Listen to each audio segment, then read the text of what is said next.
working on? You have been hearing the phrase, others can't compete with Complete. So just exactly what does that mean? Well, at Complete Auto Body, they are the leaders in the industry and always strive to be the best. They offer touchless service, and they are proud to offer pickup and delivery to any of their services. Your safety is the utmost importance to them as they sanitize their shop several times a day. They are also offering $50 off any repair, big or small, for any new customers, even if the repair is $49. And then it's free for our first-time customers that require our auto body collision repair and or our mechanical service repairs. Lastly, while we repair your vehicle, don't worry. We have you covered with our loaner cars for only $9.99 per day while the car is in repair. To put it simply, they offer the complete experience. This is where they show you Complete's mission. They are a family and will serve you as if you were one of their own. With 5 convenient locations, others can't compete with Complete. CompleteAB.com. Facts presented fairly. This is 97.1 FM Talk. Stream the station anytime at 971talk.com or download the app for your phone at radio.com. The Annie Fry Show is sponsored by Forensic IT, the tech experts that find the root cause of your technical problems. ForensicIT.com. That is exactly what I needed to hear. Thank God someone here knows what you're talking about. That's us. That's right. Gotta love this American ride. Right, you need to take the time and get the full picture. Come on, turn the radio on. It's Saturday and I won't be long. Don't get me wrong, I love the ladies. I mean, they rev my engine, but they don't belong in the newsroom. It is Anchor Man, not Anchor Lady. What do you want from me? I'm not America's sweetheart. Goodness sake, kid. Keep your voice down. Your father's listening to the radio. I'm not America's sweetheart. This is the Annie Fry Show. No, of course not. And you remember, this is a president who gets things done. This is a president who does what he told the American people he was going to do, accomplishes what he was elected to do. And this is just one more example of him getting something done that's valuable and important to the country. And he's right. Well, look, he should not concede. Representative Jim Jordan there talking about how the president shouldn't concede. And I don't think that'll come as a surprise to many of you. This Supreme Court lawsuit filing originating in Texas. Missouri has now joined that cause as well. I am not holding out hopes for Illinois, folks, and I know neither are you. Nobody's holding their breath because, it's not good for your health.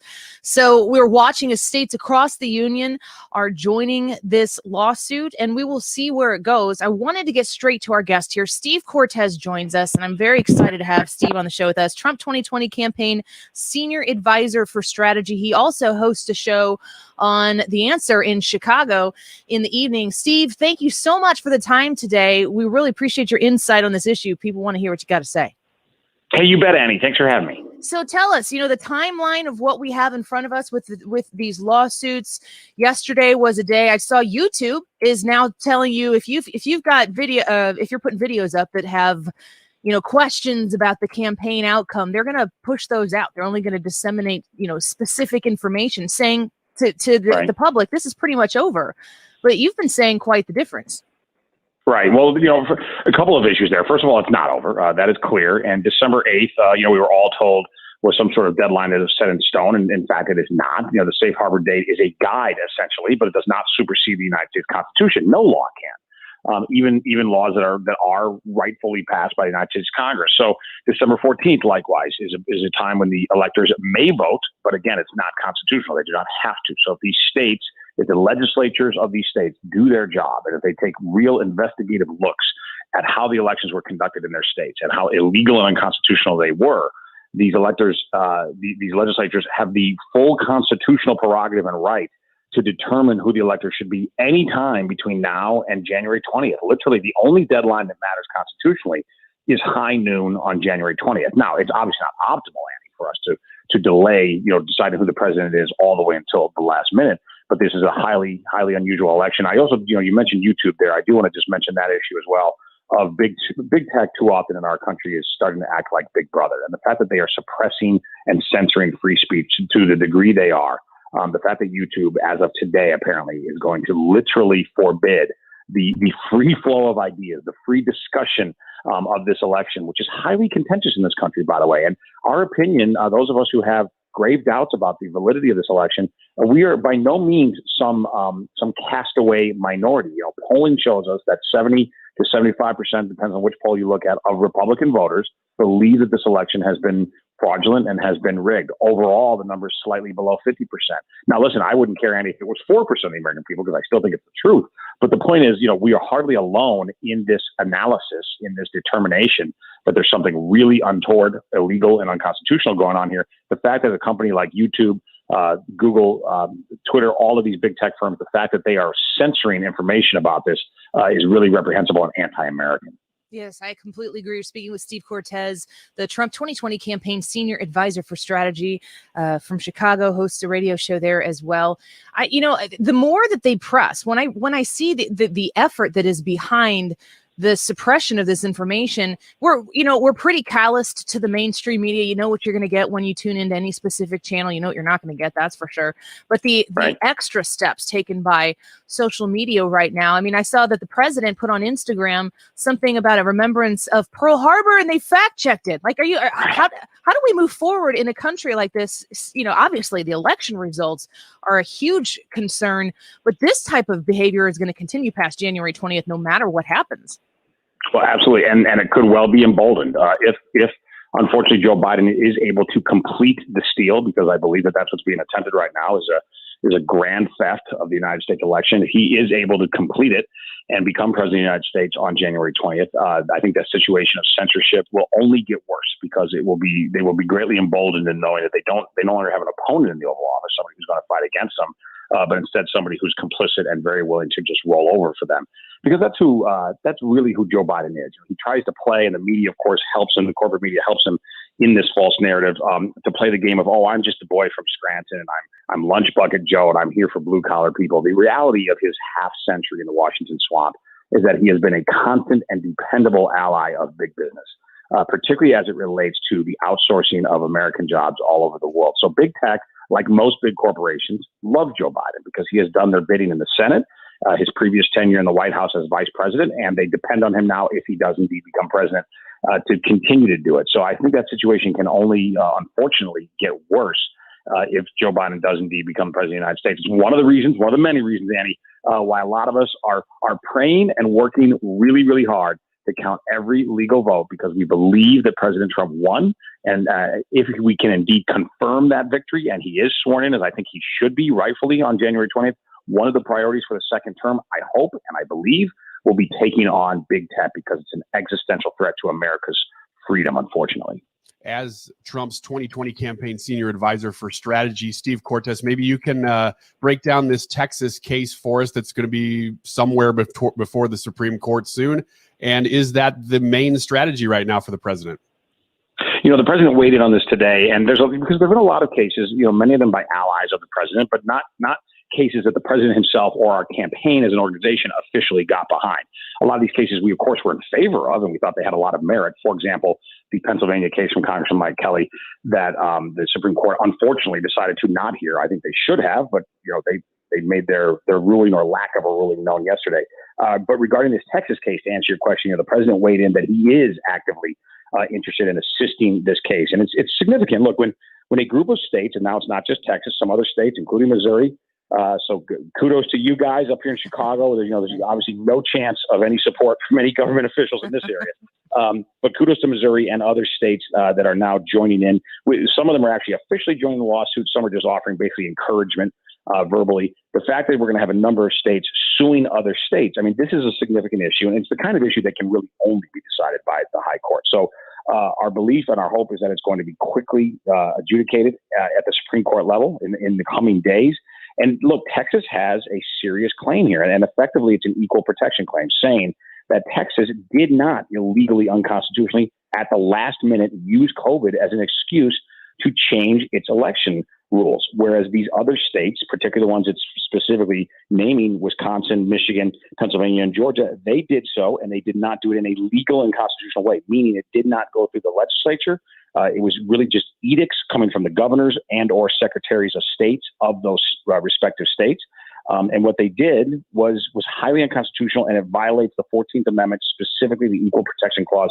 And what they were doing, and here's why Texas has standing and other states, is they were effectively diluting the votes of Texans who followed the rules by allowing millions of ballots, for example, in Pennsylvania, let me be specific, to be mailed in Pennsylvania with almost zero scrutiny to verify that they were valid voters. And I say that, by the way, it's not my opinion. We know that from the numbers. 0.03% of all ballots in Pennsylvania, millions of mailed-in ballots, were rejected this time around. That is literally 1/30th the rejection rate of 2016 in the state of Pennsylvania, when there was not a massive amount of mailed-in ballots. So if anything, you would expect if they were doing it legitimately, the vetting of these votes, if anything, the percentage would very likely go up because you'd have a lot more people doing it for the first time. Instead, the percentage crashed to almost zero, which tells us that there was no vetting. They had no idea who was sending in these ballots, if they were legitimate, if the signatures matched, if they were valid voters.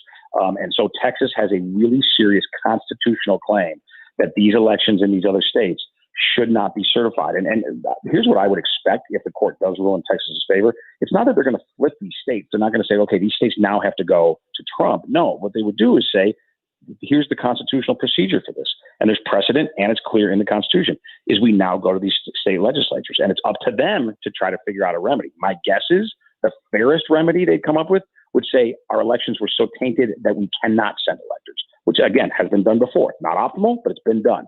I think that would be the only fair and reasonable outcome, is for these states to say our governors, our secretaries of state screwed up to such a degree that we don't have valid elections in 2020. And because of that, we cannot certify any slate of electors. Man, that's intense, especially with the amount of states that this would be occurring in.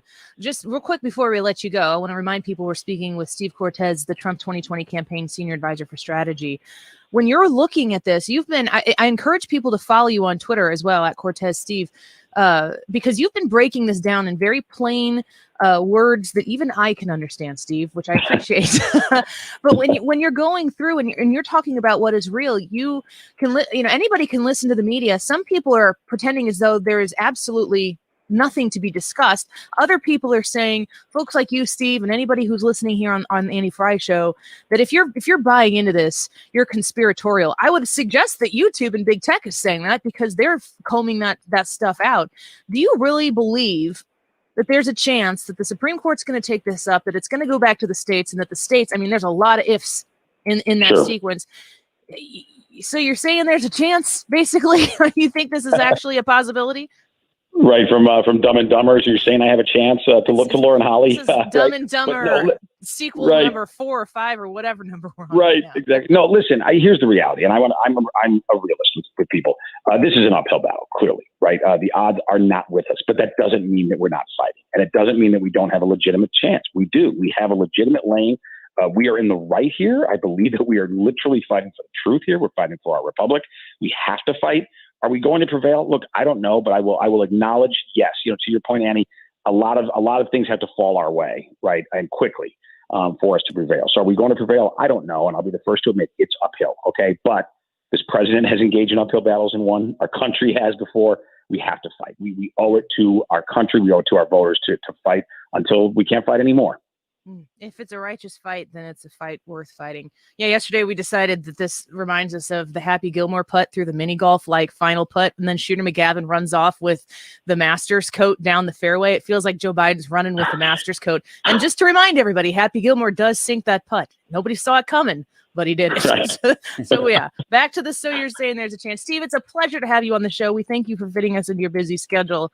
And I want to encourage people to check out your show there on The Answer in Chicago, especially for our Illinois folks, because you're speaking truth up there. And we need to remind people that there are common sense folks up in the north side of our state. No offense to the rest of them. Steve, thank you so much. You bet. Thank you. It's been a pleasure. Steve Cortes, he is the Trump 2020 campaign senior advisor for strategy. And again, a really good follow on Twitter. If you're a Twitterer at Cortes Steve, you can check him out there on his radio show on The Answer in Chicago. He's a fun good guy. So I appreciated him coming on and talking to us. He's the guy with the whiteboard on his Twitter profile. Oh, see, you know the guy with the whiteboard. Not Glenn Beck, but the other whiteboard. Or Karl Rove. That's what I think of. Let me just tell you, Steve Cortes's whiteboard is much bigger than Karl Rove. Perfect. He can't hold it. He has to stand next to it. It might not be as big as Glenn Beck's. I don't know. Never measured. Let's take a quick break. We'll be back with discussion on this when we return. Don't go away. Watch the time go right out the window. Trying to hold on, didn't even know I wasted. This is the Annie Fry Show. I kept everything inside. Talk lines are open now at 314-241-9797 or 866-455-9797.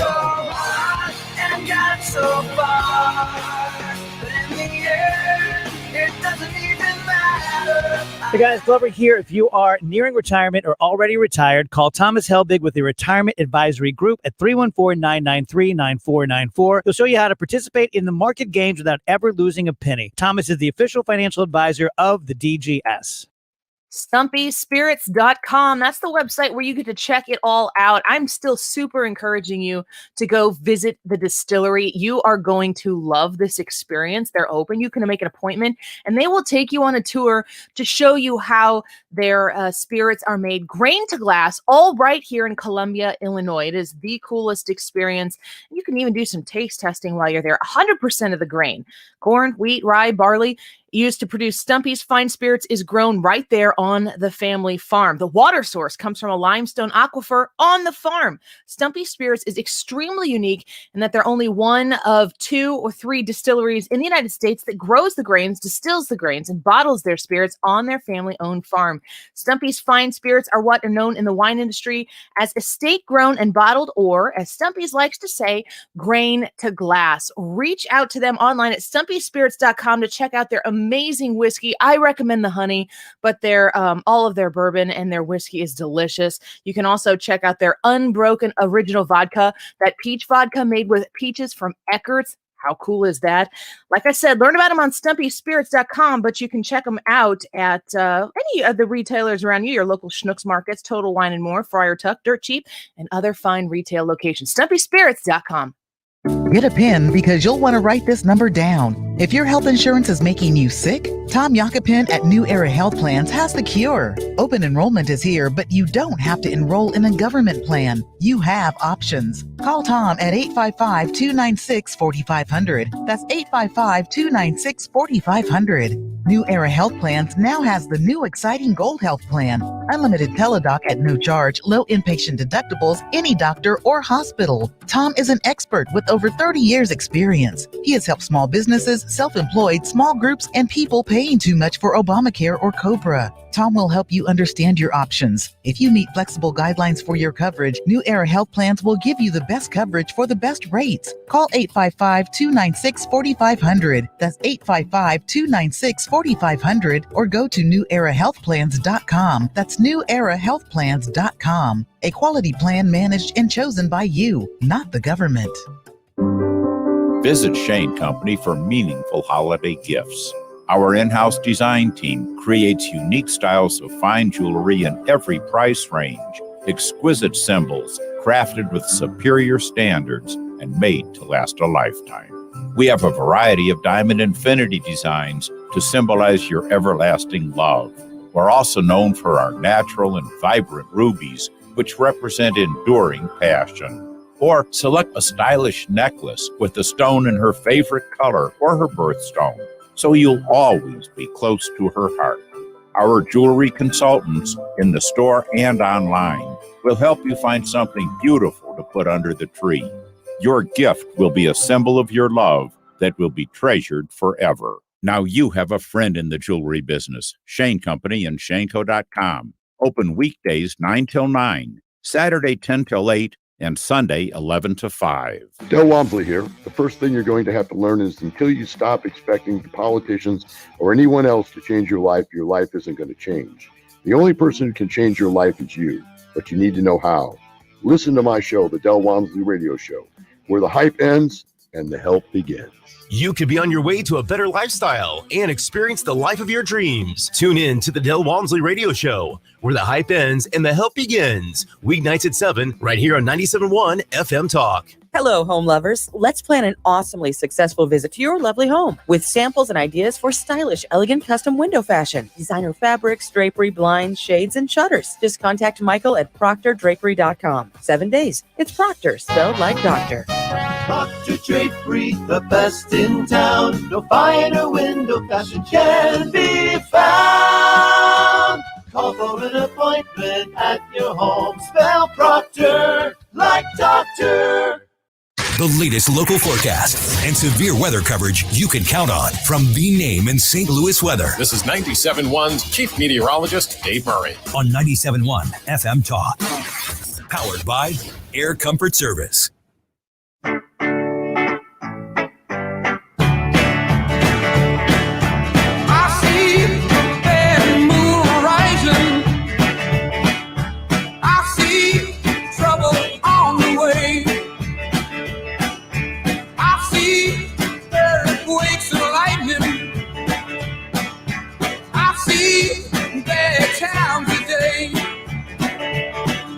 Democrats and their allies in corporate media are going to try to convince you that those of us who have grave doubts about the validity of this election are simply out of time. But let's look at the reality of the calendar per the United States Constitution. It is true that there's a 7-decade-old statute that suggests that December 8th and December 14th are important dates for the election. However, this is critical. Even federal legislation cannot supersede the Constitution of the United States. A new white paper, excellent white paper, I recommend you read, put out by the Thomas More Project's Amistad Project, says this: disregard the statute in favor of the plain meaning of the Constitution. Per the Constitution, only one time and date matters, and that is high noon on January 20th. Now, obviously, it's optimal to know who the incoming president is well in advance of January 20th. But my point is, we are not even midway between the election date and January 20th. I don't want you to lose your sense of urgency, but I also want you to be confident that we have time to verify and validate and count every legal vote. So that's Steve Cortes. Katie, correct me if I'm wrong, but that's from one of his whiteboard videos. Mm-hmm. See, they're informative. You'll want to follow him at Cortes Steve. And I like him because he's from the Midwest and he's in Chicago and he's speaking truth up there. And boy, every time we get the opportunity to prop somebody up like that, I want to do that. Pair what we're talking about here to the news that came out here just today. This is from CNET, which is like a internet kind of a news organization. And I decided to take the story from here rather than a political place because screw that. YouTube will remove any new videos alleging Trump lost election because of fraud. Now is a great time for me to tell you that you can subscribe to the Annie Fry YouTube channel. Just type in Annie Fry and subscribe while we're still here. You can be one. It's like novel. It's a novelty now. So every day I start like, I don't know, 45 minutes before the show starts, I put up the live stream and you can go see that it's going to happen. I think you can like reserve your spot or you'll get a notification if you subscribe to the channel and you hit that notification bell on YouTube, or if on Facebook, I think you can RSVP for the event, whatever. But I type in like, here's what's going to be on the show, blah, blah, blah, blah. And like, I'm like, gosh, what do I say? We're going to start the show off with Steve Cortes, who's the Trump 2020 campaign senior advisor for strategy. And he's going to tell us how it's not over yet. Why do I even bother, YouTube? Give me a break. So according to CNET, I'll just read a little bit from here. YouTube will remove any new videos alleging that President Trump lost the 2020 election to Joe Biden because of fraud or errors. Google's massive video site said Wednesday on its YouTube blog. Essentially, YouTube now categorizes Biden's victory and Trump's loss as historical fact, and so it will crack down on new misleading videos alleging otherwise.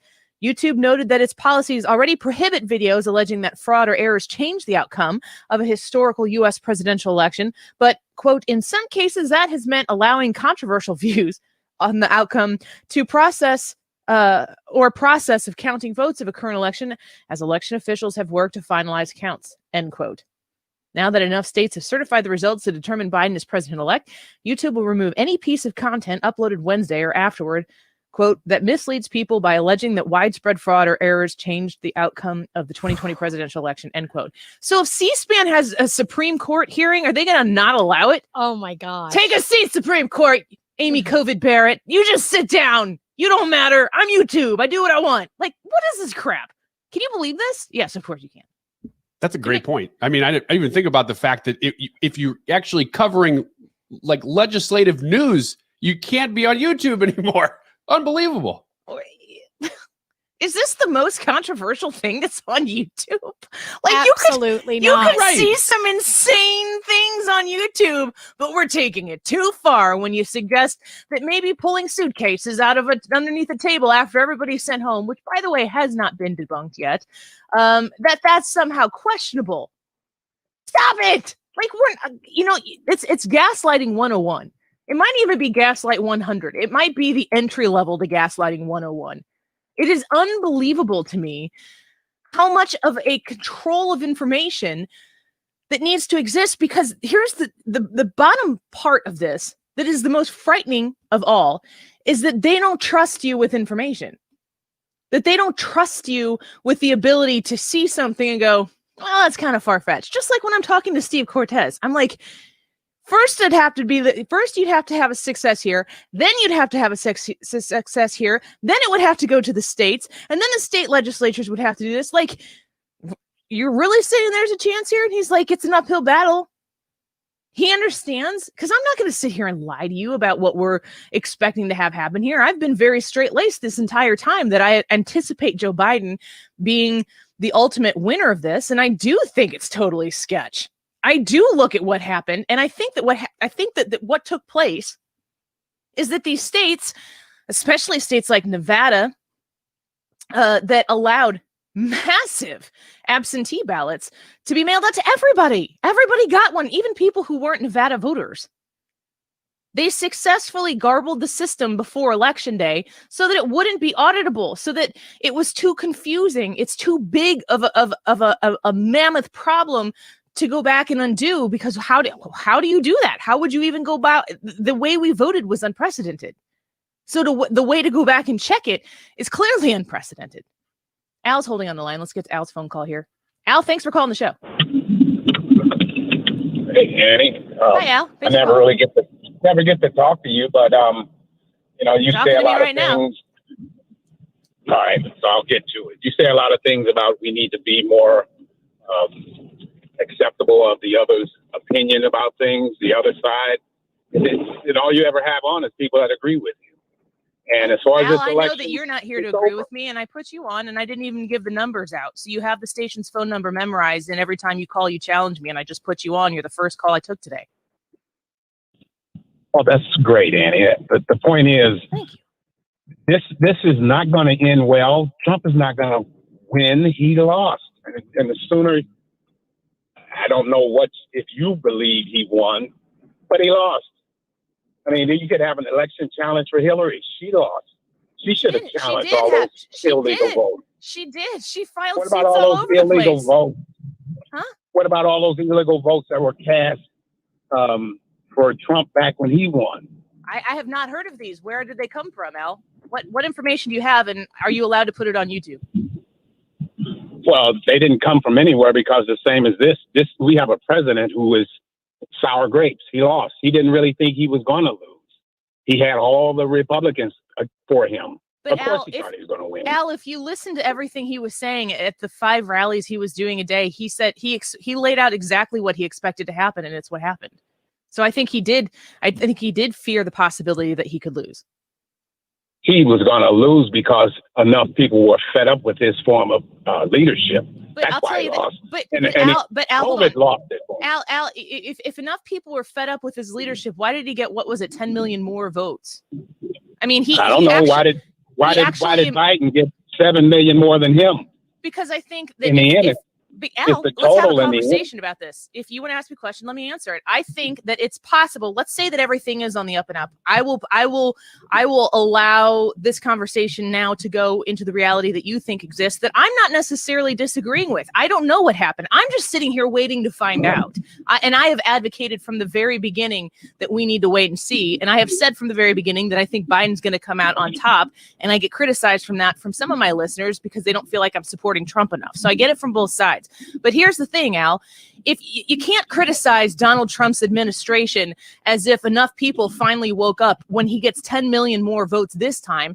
If let's say let's just say for the sake of this conversation, every single ballot that has been cast, was a legit ballot. Let's just take the votes at face value and throw everything out just for the sake of this conversation.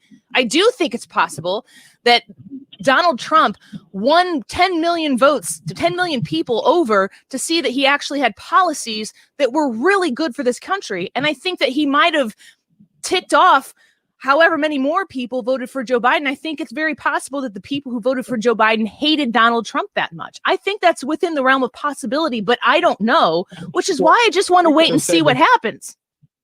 We could have said the same thing about Hillary. People didn't vote for her because they were pissed off at her.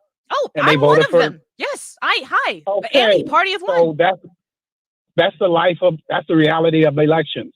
You piss enough people off and you don't win. Careful That's with what the happened language. here. Just ease up on the language. I understand that. I'm not saying that you're wrong. I'm just saying that I see a lot of questionable consistent inconsistencies from state to state to state, and I want to see what happens. They're within their right to sue. They're within their right to ask for recounts. Didn't you use the word pissed? No, I said ticked. Is this what we're going to argue about this? Let's talk about language now. Yeah, exactly, Katie. Roll your eyes because I didn't. I thought I was repeating something you said. That's all. Okay. What else do you want to talk about? Well, Al, this is your show. Let's have it. It's not my show. I like talking to people that don't agree with me. And if I had a show, I would have people on that don't agree with me instead of somebody who agrees with every word that falls out of my mouth, or make sure I get guests on that agree with me 100%.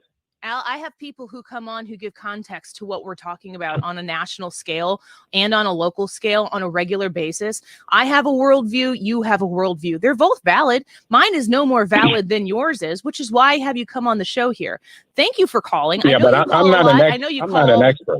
I'm not an expert either, and I make that point, which is why I have experts come on the show to give context so that they can explain. You should have experts with a different. You should have experts with a different opinion. Katie, you might learn something. How many times have you contacted the DNC and nobody's responded? A lot. All the time. We contact people. They don't come on, Al. So I put people like you on. How about local? No local people want to come on either. I guess they're all afraid of coming on your show. Katie, how many Pritzker? I've contacted at Pritzker's office. How many times have we contacted local Democrat state representatives and they don't respond to you? A lot. And I will do that again for you, Al, today. Yeah. I'll do it again after the show for you today, Al. I promise you that. Al, if you think that, here's the thing, Al, and thank you for calling. I'm going to let you go because I do have to get to a break here. Here's the thing. I don't do a show where I fight with people. I don't like that kind of show because you're sitting here in the Arby's drive-thru right now at lunchtime and you want to eat a roast beef sandwich and you want to blow off some steam because you're on your break. There are people who do radio shows to fight with people. I don't do that. If you want to listen, I want you to I want to show you where I'm coming from. I want to explain my perspective and then let you figure out where you're at on it. And then you call in the show, you, Al, or anybody can call in the show and you can tell me what your perspective is. But it is my goal. It is my goal to make sure that at the end you understand where I'm coming from and I can give you that platform where you can say where you're coming from. But you don't have to convince me. I don't have to convince you. We maybe it's entertaining for a lot of people to hear me start throwing punches and trying to knock people out. I'm not here to knock people out. Everybody else in this industry is trying to knock people out. And when you listen from noon to 3, what you're going to hear is conversation that grown adults should be having with one another when they disagree. Because the more we can talk about this stuff, the more we'll actually like each other as humans. And the more we actually like each other as humans, everything else will flow from that. We'll have a better country. We'll have a better lifestyle, a better community where I can raise my 3 kids in a place that's actually good and decent. Not where you see a sign in somebody's yard and you automatically assume that you know everything about that person, everything that they stand for, every terrible characteristic about them because of some politician that they support. We have to be better than that. And it's my goal on this show to make sure that if we disagree, we can talk about it and get through that conversation and get done. That's why I don't have people on here who want to fight about things and just, have the knockdown, drag out brawl that a lot of other people in this industry are doing. I'm just doing it differently. And I get it. If you don't like it, you can go listen to Rush. He doesn't talk to anybody. He doesn't have any guests on because he's Rush Limbaugh. He's the godfather of this industry. He does what he does. There are options out there. I know you have choices. I'm doing my show the way I want to because I think that it's a breath of fresh air and an exhale to be able to listen to what people are saying, listen to where people are coming from, and not have to have your blood pressure go through the roof while you're doing it. I need to take a breath and drink some of my Diet 7-Up right here and take a break. And we come back, let's take more phone calls. Who else wants to come in here? Let's rumble. I guess that's what we're doing today. 314-241-9797. We'll be back in a minute. The Annie Fry Show is streaming online. Watch us live on YouTube and subscribe. Don't go around tonight, but if you found to take your life, there's a bad moon on the right. You're listening to the Annie Fry Show live from the Air Comfort Service Heating and Cooling Studio. Air Comfort Service is proud to support Greater St. Louis Honor Flight. Sign your veteran up for the Honor Flight today at gsLHonorFlight.org. And for free HVAC estimates, visit aircomfortservice.com. That moment when you decide it's time to lose weight and you decide, I'm going to address this, I'm going to take up this challenge and I'm going to do something about it is a very empowering moment. If you are having a moment like that, if you are in a period in your life where you realize this is time to do something and I can handle this, let me help you with Slim 180. When you reach out to Slim 180, they're going to talk to you about the different programs that they have, their traditional program, their medically supervised HCG rapid weight loss program, which I personally recommend. I lost over 40 pounds on it, or their new Quick Start Lipo-Lean program. You could talk to them about what they can do to help you lose that weight. And in some cases, very, very fast. It certainly was fast for me. You can meet at any of their 6 locations, O'Fallon, St. Charles, Sunset Hills, Creve Coeur, Chesterfield, and Florissant. But they are also having their counselors and doctors meet with you one-on-one or in person, but you can do it remotely as well. Reach out to them at 888-754-6111, 888-754-6111, or online at myslim180.com. Hi, I'm Ryan Kelly. Have you locked in on your refinance yet? What are you waiting for? Mortgage rates are still in the 2s, but you need to get locked in now. You could be saving hundreds, even thousands of dollars a month. And how nice would it be to pay off all the credit cards and have cash in the bank? Get pre-approved for whatever lies ahead with a simple refinance. Apply online today with our 5-minute loan approval, only available at thehomeloanexpert.com. The Home Loan Expert LLC, NMLS number 1326241. I just created a special offer with Kerastan. 40% off their new Luxcraft collection. Great! Luxcraft is the most elegant luxury vinyl. It is nature recreated into floors that look like weathered barnwood, Appalachian timber, even century-old logs. 20 natural wood creations in wide 9-inch planks. Now, 40% off an Ambassador Midwest floor. And get professional installation by our team of master craftsmen. Offer ends December 31st at all 4 Ambassador Midwest floor locations. Experience more at Ambassador Midwest floor. It's not over. Sadly, our nation is going through tough times again, with no end in sight, and nobody knows what might happen next year. That's why it's a good idea to plan ahead, so you aren't caught off guard. Nothing's more important than having enough food to eat, and we're here to help. We're My Patriot Supply, America's leading emergency preparedness company. We provide long-term emergency food that lasts up to 25 years in storage. When grocery stores run empty or disasters strike, our foods will be there when you need it most. Act now and secure at least a 4-week emergency food kit full of tasty meals that provide 2,000 calories a day. We have dozens of emergency food storage kits to choose from. When the government tells you not to go out, you can have the peace of mind that comes from being prepared. When you order from MyPatriotSupply.com, your food will arrive discreetly at your doorstep in no time. Prepare today. Time is short. MyPatriotSupply.com. That's MyPatriotSupply.com. You want to retire soon, but everyone keeps telling you to wait until you're 65. After all, that's the age that you qualify for Medicare and you're close to full retirement age. I'm Marvin Mitchell, president of Compass Retirement Solutions. In my new book, Retire Early, The 9 Critical Decisions When Retiring Before 65, I discuss proper planning to help make early retirement possible. When to take Social Security, what to do with your 401k, healthcare, how to maximize retirement income, and much more.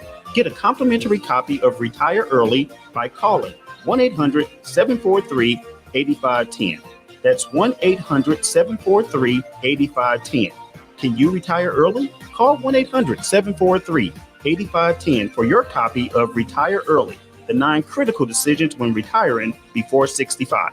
Investments and services offered through Compass Retirement Group, a registered investment advisory in Missouri and Illinois. Compass Retirement Solutions is not affiliated with the U.S. government or any governmental agency.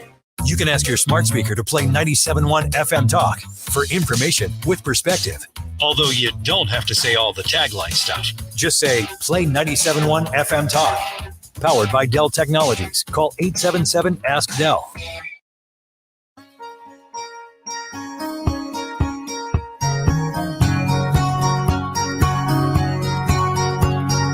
Two of us riding nowhere, spending someone's harder. It's two of us. Al and me. You and me, Sunday driving. Having casual conversation. No arguments. It's a nice thought. Dogs and cats living together. Hanging out. In unity. Unity now! Unity! Or else! I mean, it's kind of... I don't know. I like Al. Al is a loyal listener to this station. Mm-hmm. And he's got his opinions. He's got his thoughts. We're having a little discussion off air, and we're like, Al's so like calm and casual, and then he'll like really diss you hard, but it's casual. And then you're like, whoa, wait a second. Oh, I didn't mean it. It's like, I like having conversations with people that disagree with me. I think you did mean it. Did I say the P word? No. I think I said ticked. I think I thought in my head to say his word, and I thought, no, I shouldn't do that. I'm trying not to do that. I'm almost positive you said ticked. I'm gonna go back and listen to it. Yeah, we need to go back and check. If I'm wrong, I apologize to Al, but I don't think I'm wrong on this one. I might be wrong in everything else I said, but on that note, no, I'm totally standing my ground. We have some other phone calls, right? Yes, we do. Katie, you pick. Okay, let's go with Kim. So if it goes south, it's your fault. Okay, perfect. Anybody else want to trash me? Give me a call. Who we got? This is Kim. Kim? Kim. Hi, Kim. How you doing? Happy Hi. Wednesday. I'm doing good, and I just heard you, and I just wanted to tell you that I totally agree with you, and it is a breath of fresh air to listen to you instead of listening to people fight. And every time I try to talk to someone who doesn't agree with me, they think that I want to fight. They think it's a fight. They start yelling at me, and that's not it at all. Or they think I want to change their mind. I don't want to change. I'm not after changing someone's mind. I'm just after a good conversation of two people who don't really agree about something. Mm-hmm. Yeah, just like you said. You have a perspective, and chances are, Kim, you and I sound like we might think along the same lines in a lot of ways.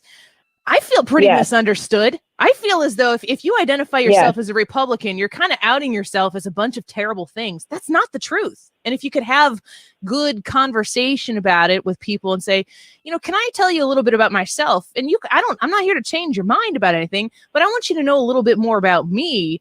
If we could have those conversations without, having to bring the knives to the fight, then maybe we would get somewhere on a human level. I don't know politically, but I don't care about that right now.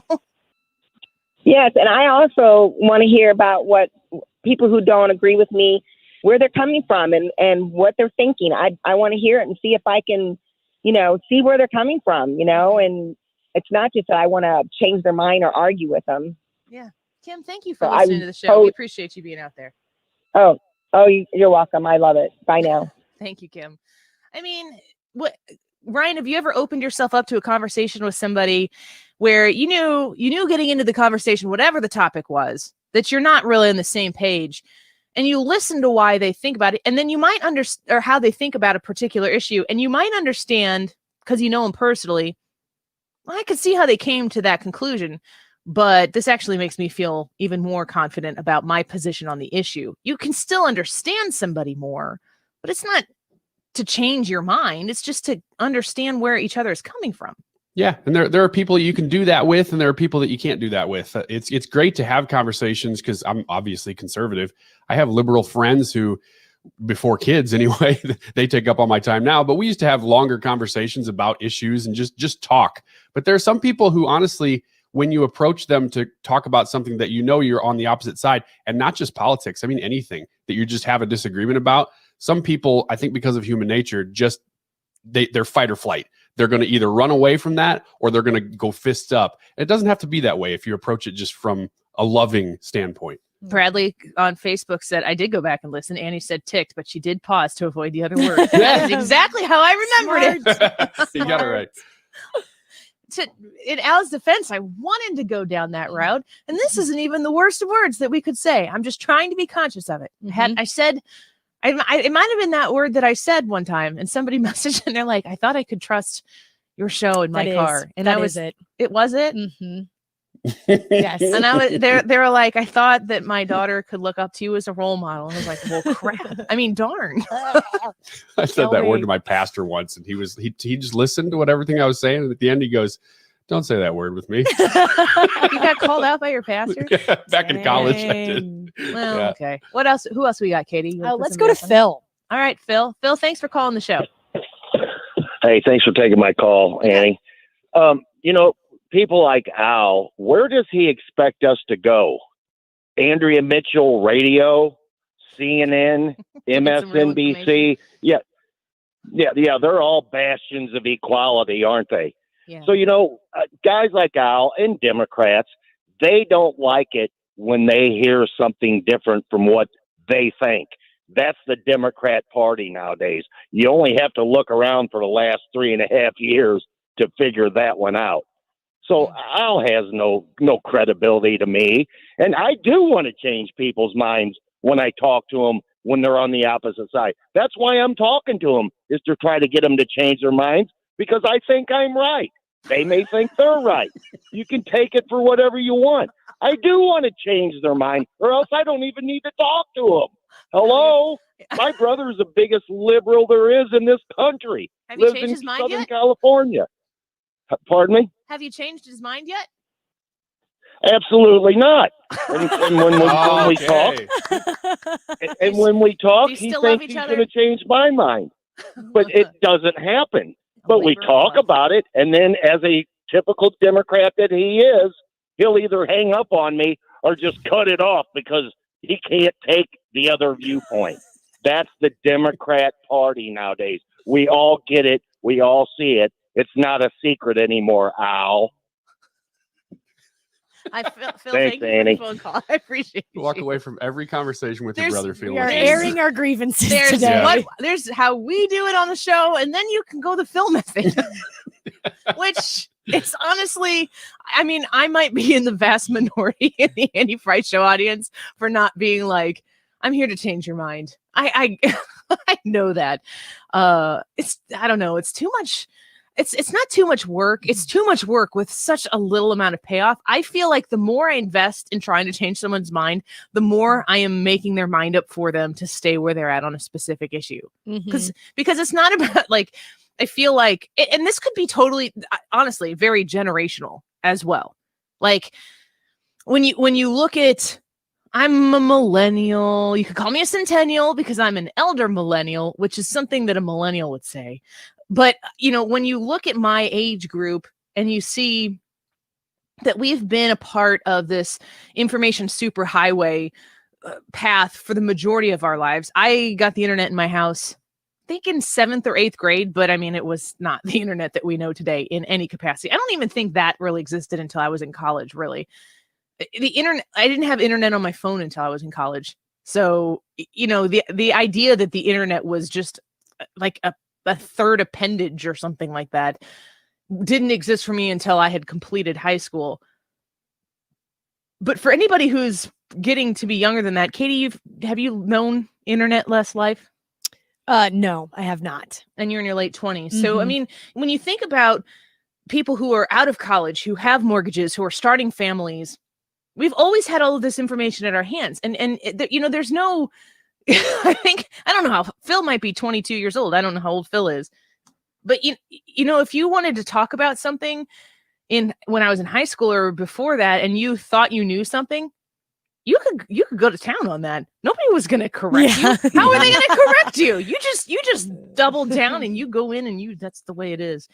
That's, you can spew facts at one another. Boom, boom, boom, boom, boom.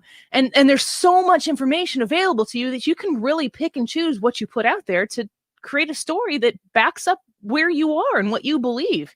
Is that a good thing or a bad thing? Well, yes, I think it's both. But the idea that the harder I try and more aggressive I go in at something in a conversation with somebody is going to change their mind, in my opinion, That's 100% fail rate. I mean, I don't know, Katie, have you ever had success? I know that you have these conversations all the time. I have these conversations all the time. Do you start them? Sometimes I start them just because there's information drunk, being Katie. spewed. Let's talk around about the Jerome. room. I'm like, listen here.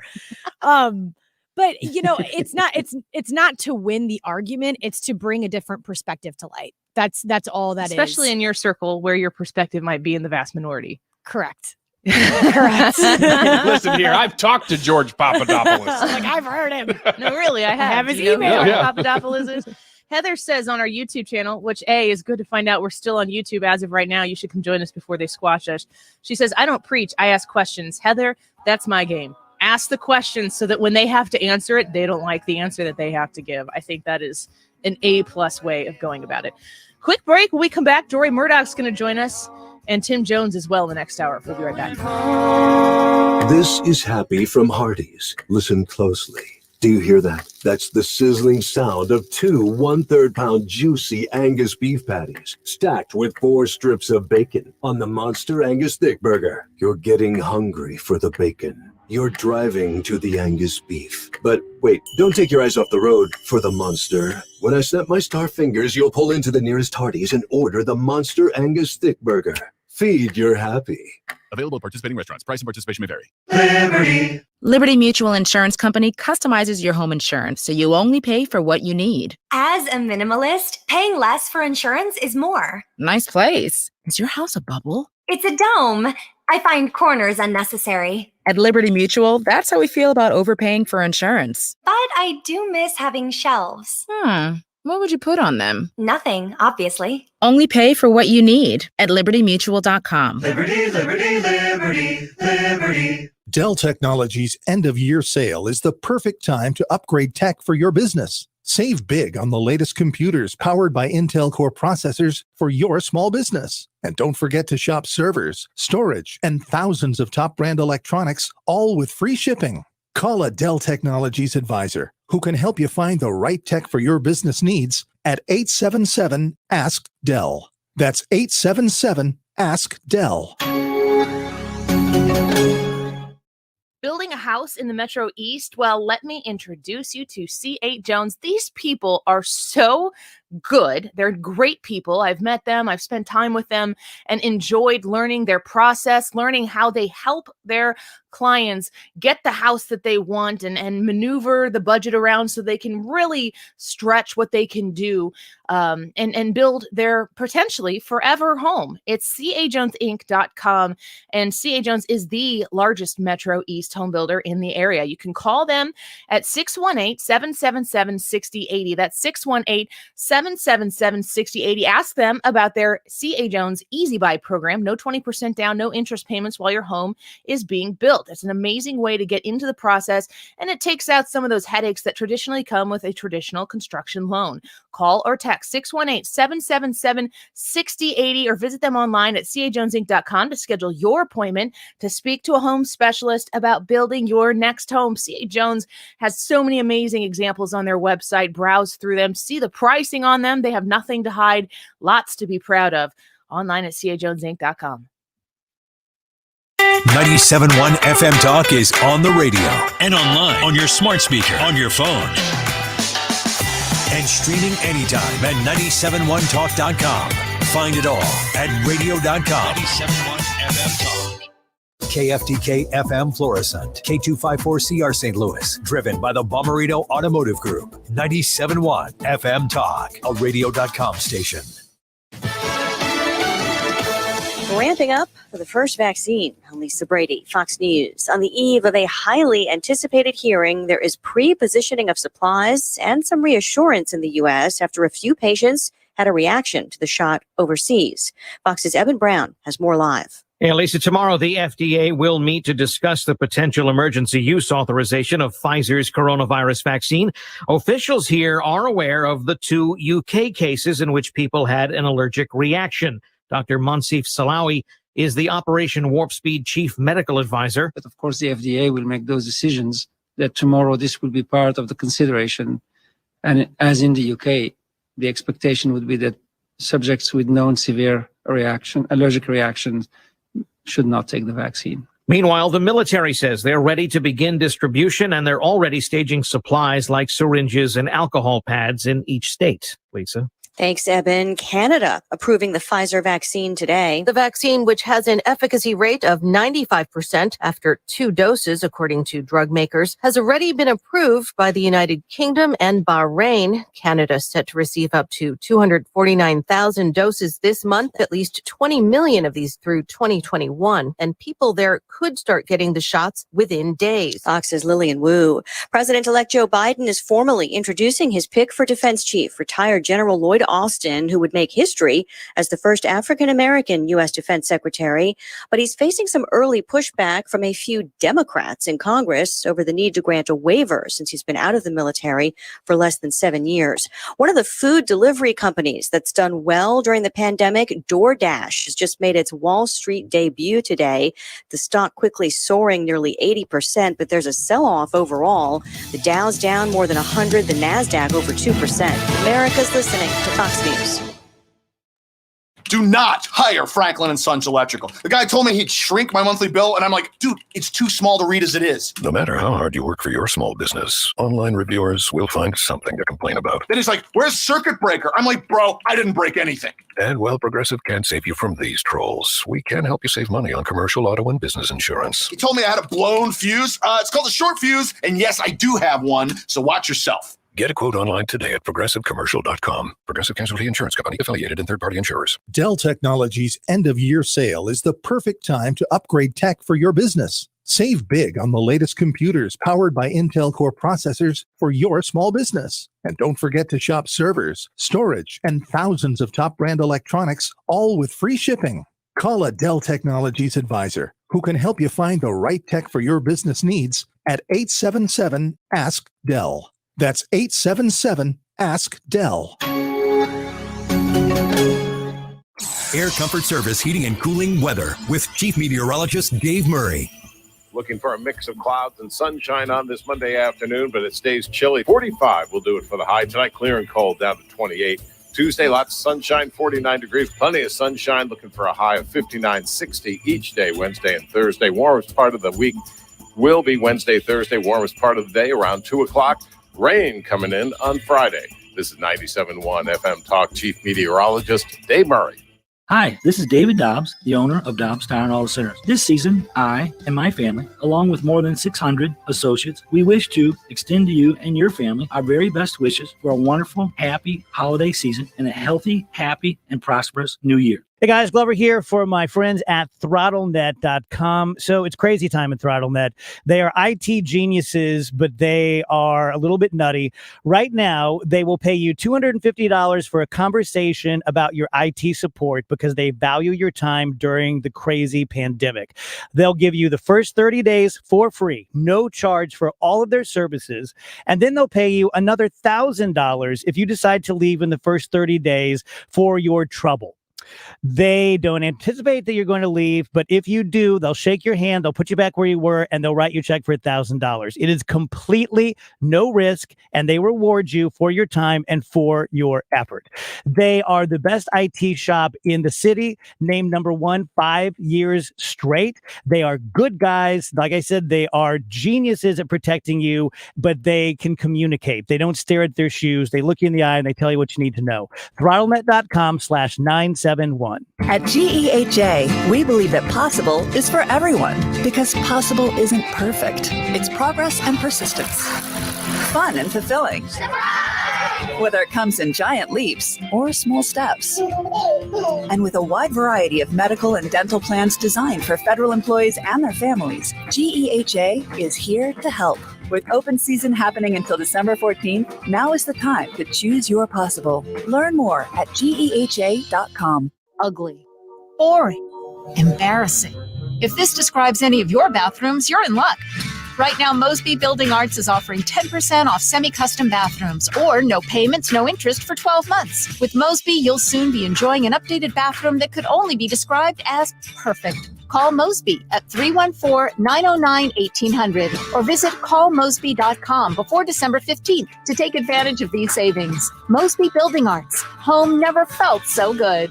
You have been hearing the phrase, others can't compete with Complete. So just exactly what does that mean? Well, at Complete Auto Body, they are the leaders in the industry and always strive to be the best. They offer touchless service, and they are proud to offer pickup and delivery to any of their services. Your safety is the utmost importance to them as they sanitize their shop several times a day. They are also offering $50 off any repair, big or small, for any new customers, even if the repair is $49. And then it's free for our first-time customers that require our auto body collision repair and or our mechanical service repairs. Lastly, while we repair your vehicle, don't worry. We have you covered with our loaner cars for only $9.99 per day while the car is in repair. To put it simply, they offer the complete experience. This is where they show you Complete's mission. They are a family and will serve you as if you were one of their own. With 5 convenient locations, others can't compete with Complete. CompleteAB.com.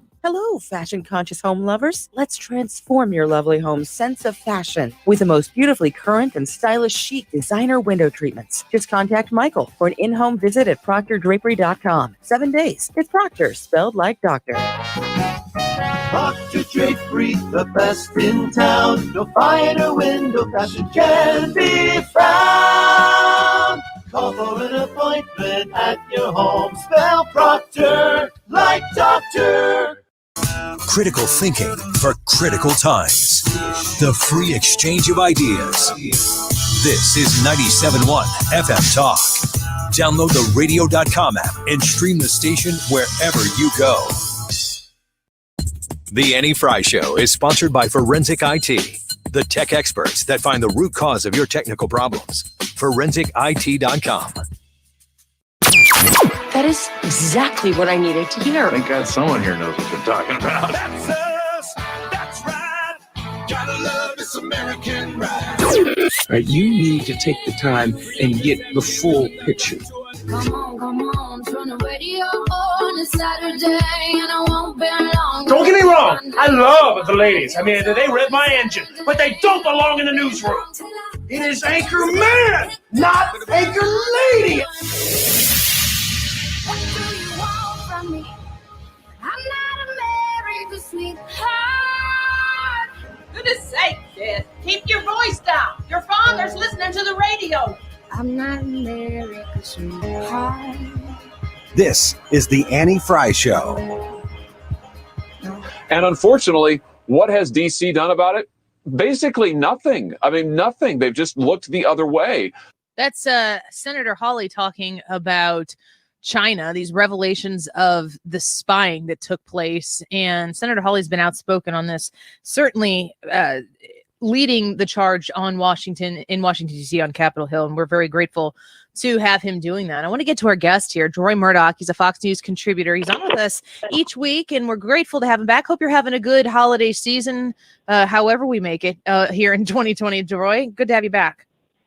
Annie, great to talk to you. The Hanukkah, Christmas, or Christmas season here proceeds apace in New York City. So we're doing the best we can amid all the other distractions and challenges and speed bumps, as you can imagine. Of course, we all are. I want to ask you about this revelation that we've seen here in the last few days regarding the I guess, infiltration of some Chinese spies into with some top level government officials. I mean, is this a surprise to you to hear this information? Not a big surprise. I guess maybe some of the details about this young Chinese woman being involved with Eric Swalwell and others. I guess that specific is sort of interesting, but this sort of thing has gone on in spycraft for thousands of years. So you shouldn't be surprised that the Chinese are doing this. The Russians did this. They had back in the 60s in the JFK days, they had people all over Washington, D.C. and various Western capitals. I think they got as far as the British cabinet, if not the British Prime Minister's office at some point. So this is not a big surprise. So we have to remain vigilant against this sort of thing. One of the things that you must do, however, is when you find somebody like Eric Swalwell, who I'm sure, unbeknownst to him, I suspect he's not a witting Chinese spy, but somebody who was put into the situation. He's now in the Intelligence Committee. He has the access to all sorts of American secrets, and he's totally compromised. I mean, this this Chinese woman, I assume her boss is in Beijing. They may have audio tapes, they may have videotapes, they may have photographs of who knows what sort of activity between Swalwell and this woman. And he's in a situation where they could say, look, if you don't go on CNN and say this, if you don't hand over the documents, if you don't do X, Y, Z, we wouldn't want to make these videotapes and photographs famous now, would we? Now, maybe that's the case, maybe that's not, but we just can't have somebody who's in that kind of a position. So if he wants to be on the Agriculture Committee or Committee on Indian Affairs or Committee on Infrastructure, that's one thing, but I don't think anybody in Swalwell's position can be on the Intelligence Committee at this point, given the situation which he's put himself wittingly or unwittingly. From President Trump's campaign, even when he was candidate Trump, he spoke very, very openly and boldly on China and the United States relationship with China. And with Joe Biden potentially coming in here in January, is that a concern for you that we're going from the Trump doctrine relationship with China to whatever it is that Joe Biden might bring to the table? Yeah, well, the Chinese have been very open. They've said, we look forward to this relaxed relationship and going back to the status quo ante and so on. And I guess they mean, if that means that they're going to get away with stealing our intellectual property and engaging in all sorts of human rights violations and conducting espionage and expanding into the South China Sea and all the other things that the Chinese have done, attacking the free people of Hong Kong and so on. If you're going to be able to do it with impunity, without any repercussions, that's going to be terrible for American national security, for the human rights and safety of our friends and allies in Asia.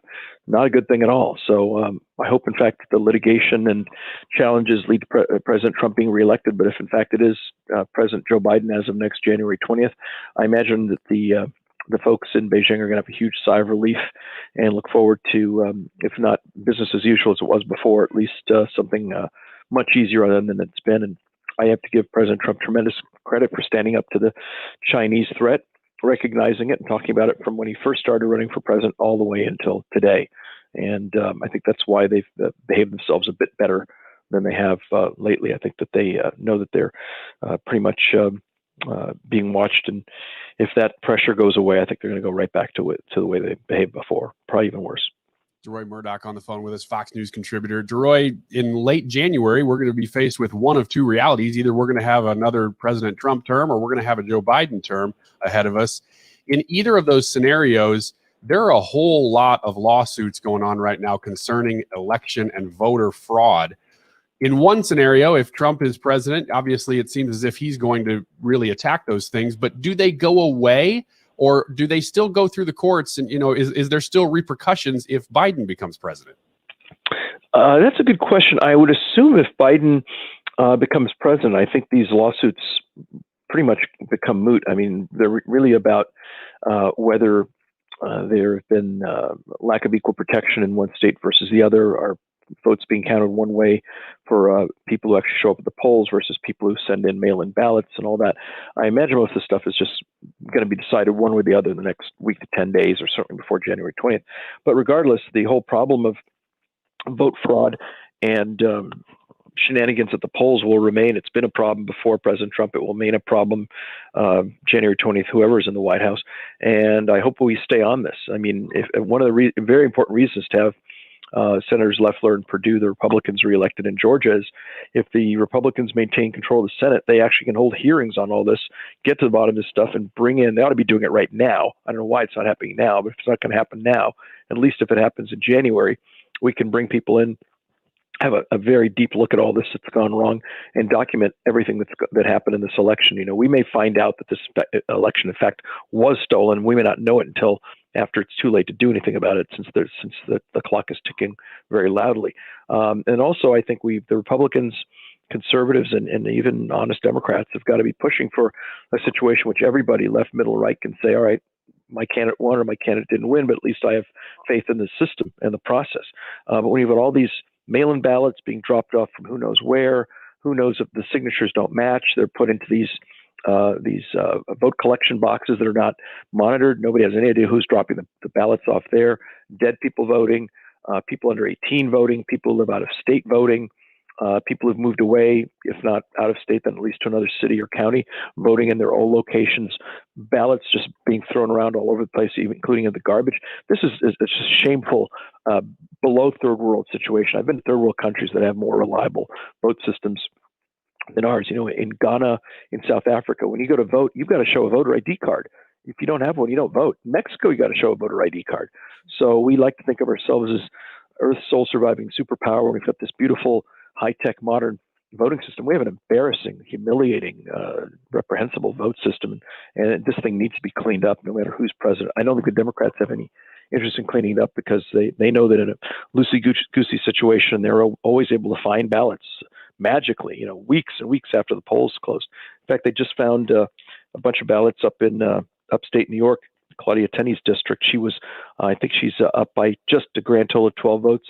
They found 12 votes yesterday in a drawer. Isn't that amazing? 5 weeks after the polls closed. Good thing they looked Unbelievable. in that drawer. Yeah, it is. Pardon it me? Is, I said it's a good thing they looked in that drawer for I her. guess so. It's Maybe they'll check the other drawers, see if there are any more votes. If she's up by 18, they'll find 18 more ballots somewhere. I mean, it's just laughable. It's like a really bad. It's almost like a modern version of the Marx Brothers duck soup or something like that. Deroy, let's look forward to in after January, Joe Biden, if he becomes the president. I feel like it's looking that way, regardless of what I want to have happen. I think that's the way that we're headed here. If Joe Biden becomes the president, and I think it's reasonable to think that the Republicans are going to win at least one of the seats in Georgia. Not much is going to be able to get done under at least the next 2 years, potentially the next 4 years in this Joe Biden presidency. What has Donald Trump created in the Republican Party? What's the lasting effect of Trumpism, what he has done, what he has prioritized on the people who are serving, but also American folks like you and me who are voters who care about our country moving forward and have been paying a lot more attention lately since the president has been in office? What's the lasting effect of his presidency? A very good question. I would say a couple things. One is, I think President Trump has taught Republicans to stand up and fight back rather than roll over and play dead. This sort of Bush family Romney model is, just be nice, catch the javelins, turn the other cheek. If the other party complains, just praise them for having great intentions, no matter how evil their behavior is, and just be elegant and gentlemanly as you go about losing. President Trump doesn't take that posture. He fights back, and I think this is part of why he's very sort of pugnacious. And a lot of people don't like that style, but this is how you deal with people when they're coming after you, physically beating people in the streets on our side. You walk down the street with a MAGA hat, there's a good chance you're going to go home with a black eye. This doesn't happen on the other side. People walk around with Biden hats or Hillary hats or Bernie Sanders hats and not worry about having any physical harm to them. But you've got a lot of very violent people on the left who are coming after people on the right. So the idea of standing up to these folks is something I think is a legacy of President Trump. The other is people use the word populist. I don't use that word. I think it's really rather irrelevant. He's been a very solid conservative Republican. I have been in the conservative movement since 1979. When I started volunteering for Ronald Wilson Reagan. And I would say that President Trump, for the most part, is governed to the right of Reagan, which is astonishing. From cutting our corporate tax down to 21%, deregulation like people like us never thought were imaginable, standing up for school choice, standing up for China, completely eliminating the ISIS caliphate, which was twice the size of New Jersey. Now it's completely gone. These are conservative victories. He's been a really solid conservative Republican president. I think he spent more money than I'd like, but apart from that and a couple of other issues, he's been a very solid conservative, the most pro-life president by far. He actually showed up at the pro-life March for Life, January of last year. Previous to that, Republican presidents just literally phoned it in. They would get on the phone and call the march, and they'd have speakers. People would hear them speak. Trump actually showed up there. So he's been a very solid conservative Republican president. I think he deserves tremendous applause for that. I agree with you so much. Deroy, it's always a pleasure to speak with you. We look forward to it each week. We'll talk to you again next week. Look forward to it. Thanks very much. Take care now. You're welcome. Bye-bye. Deroy Murdock is a Fox News contributor. He's so right about the way that this president has worked to really implement conservative policy in a way that, gosh, I mean, when I voted I was not excited to vote for Donald Trump in 2016. It was not something that I was looking forward to. I was terrified of what it would be like if Hillary got elected. I think that if Joe Biden is inaugurated in January, am I as afraid of what Joe Biden will do compared to Hillary? I'm unsure, because I don't know what Joe Biden stands for. When you look back at this campaign and you realized he spent the vast majority of it in his basement doing fluff interviews with people who didn't ask him any difficult questions. We don't know where he stands on things. We don't know what his positions are. And the real scary truth of it is we don't know really who's calling the shots. I mean, you can look at him and I can look at him. I think we're both going to come to the conclusion that he's not calling his own shots. The man does not have a presence in the room the way Barack Obama has, the way Donald Trump certainly has, the way Kamala Harris has. So how would you even begin to anticipate what's coming from a Biden administration? I don't think we can. That's pretty frightening. It's very different than what I thought. I don't know. This is editorial, as is the whole show. An evil, maniacal Hillary Clinton. I knew that she'd be cackling her way through every single day as the president of the United States. And that's why I confidently voted for Donald Trump, but only to take those Supreme Court justice appointments away from Hillary Clinton. Very glad that I did it. Did it in Illinois, but alas. Let's take a quick break. You made the right decision. Thank you. I'm feeling very good about it. Voted for him again in 2020, and he earned that vote. Very proud to vote for him this last time. And we'll see. Maybe I'll get to vote for him again. Who knows? It's possible. Hey. I look back at that commercial that aired right before the election where that boy is laying in his bed. He's like, Mom, what happened? Trump won again. maybe if they don't prove the fraud, but later on it comes to light that there was fraud, he'll have won this one and then he'll win again in 2024. I'm causing some people to break out in a rash right now. You know that, right? Tim Jones is not one of those people. He would love that, and he's going to join us when we come back. And I am going to ask him about the Missouri Attorney General joining that lawsuit with the other states, along with Texas. Missouri, thank you. On behalf of us in Illinois, thank you for having your act together. Tim Jones will tell us about it when we come back. Don't go away. So when we found that we could not make sense, well, you said that we would still be friends. But I'll admit You're listening to The Annie Fry Show. Interact with Annie on Facebook. The Annie Fry Show. Ready for something new? Do something new. Visit jerrykelly.com and apply for a chance to win the Complete Career Change Sweepstakes. We'll randomly select 6 winners in December and pay full tuition to a local training school's 4-month program starting in February. Change everything at jerrykelly.com. Thomas Helbig of the Retirement Advisory Group is really part of the 97.1 family, has been for quite some time. He is such a good and kind person, and he is always excited to meet another 97.1 listener, another Annie Fry Show listener, and help them prepare themselves for retirement. That's what Retirement Advisory Group does.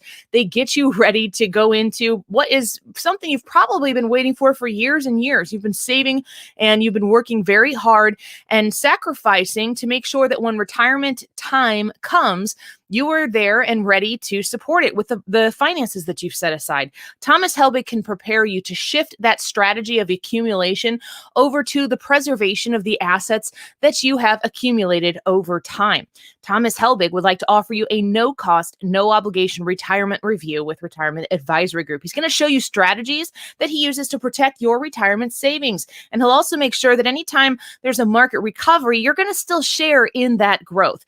Schedule your no-cost, no-obligation retirement review by calling 314-993-9494. That's 314-993-9494, or visit him online at retirementkey.com. Do you know that Goodwill accepts car donations? Yes. If you have an old car or truck that's just taking up space, consider donating it to Goodwill. It's quick, easy, and towing is free. Plus, you'll get a tax receipt and family meals for a year, compliments of our hometown Lion's Choice, while supplies last. For more info or to donate online, visit mersgoodwill.org. Your car donation helps fund Goodwill's many programs, including their Excel Center High School with over 400 graduates and still growing.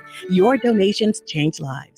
Mark Cox here for my friends at Pretzel Stop. You've heard me talking about Pretzel Stop for a while now. They're right there on Jungerman Road, just off Highway 94 next to Kohl's and across from Walmart. And Tony and his team are doing a great job. They've got an enormous variety of brats and sausages stuffed into a pretzel bun. But Pretzel Stop's about a lot more than that. They've got gourmet sandwiches, the chicken salad pretzel sandwich. They've got gourmet burgers on a pretzel bun, barbecue on that warm pretzel bun, and even pretzel pizza. And they've got pretzel bites that are out of this world. Do yourself a favor and stop by there. They've got desserts like fruit smoothies and sinful sundaes, and they've got you covered. Breakfast, lunch, dinner, catering. They can even customize the shape of pretzels for parties. So for more information, check them out online. You can find them at pretzelstop.com or at 1650 Jungerman Road in St. Peters. Hi, I'm Ryan Kelly with thehomeloanexpert.com. The holidays are here, and it truly is a magical time of the year. And the unfortunate truth is so much of that ends up on the credit cards. Well, I have the perfect solution to ensure that your holidays are magical and that you start the new year off right. Mortgage interest rates are in the twos and home values are skyrocketing. There's never been a better time for a cash out refinance. TheHomeLoanExpert.com. The Home Loan Expert LLC, NMLS number 1326241. Home warranties are a good idea. I think that's pretty obvious. They give you peace of mind and they can save you some money in the long run. That said, difficult to find the right home warranty company. Well, I got one for you that I think you're going to love. This is Tim Convey, and I want to tell you about Upkeep Home Warranty and Maintenance.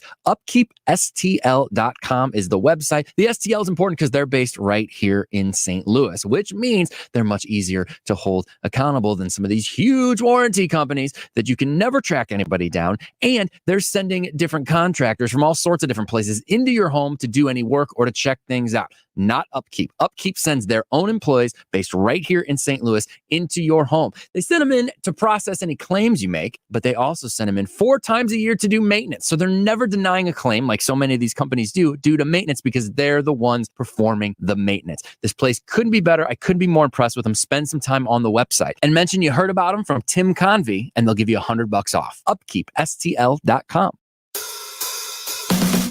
You've got questions. We've got questions. Let's talk it out.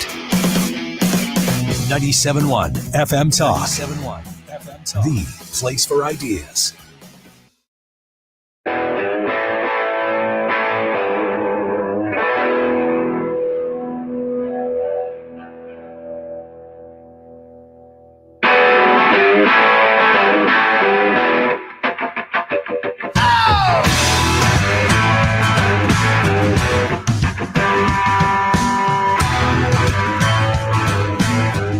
So welcome back to the Annie Fry Show.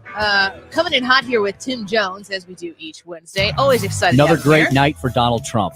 No collusion, no obstruction. This is Armageddon. You know, I brought you Outlander. Brought to you by Arrowhead Building Supply.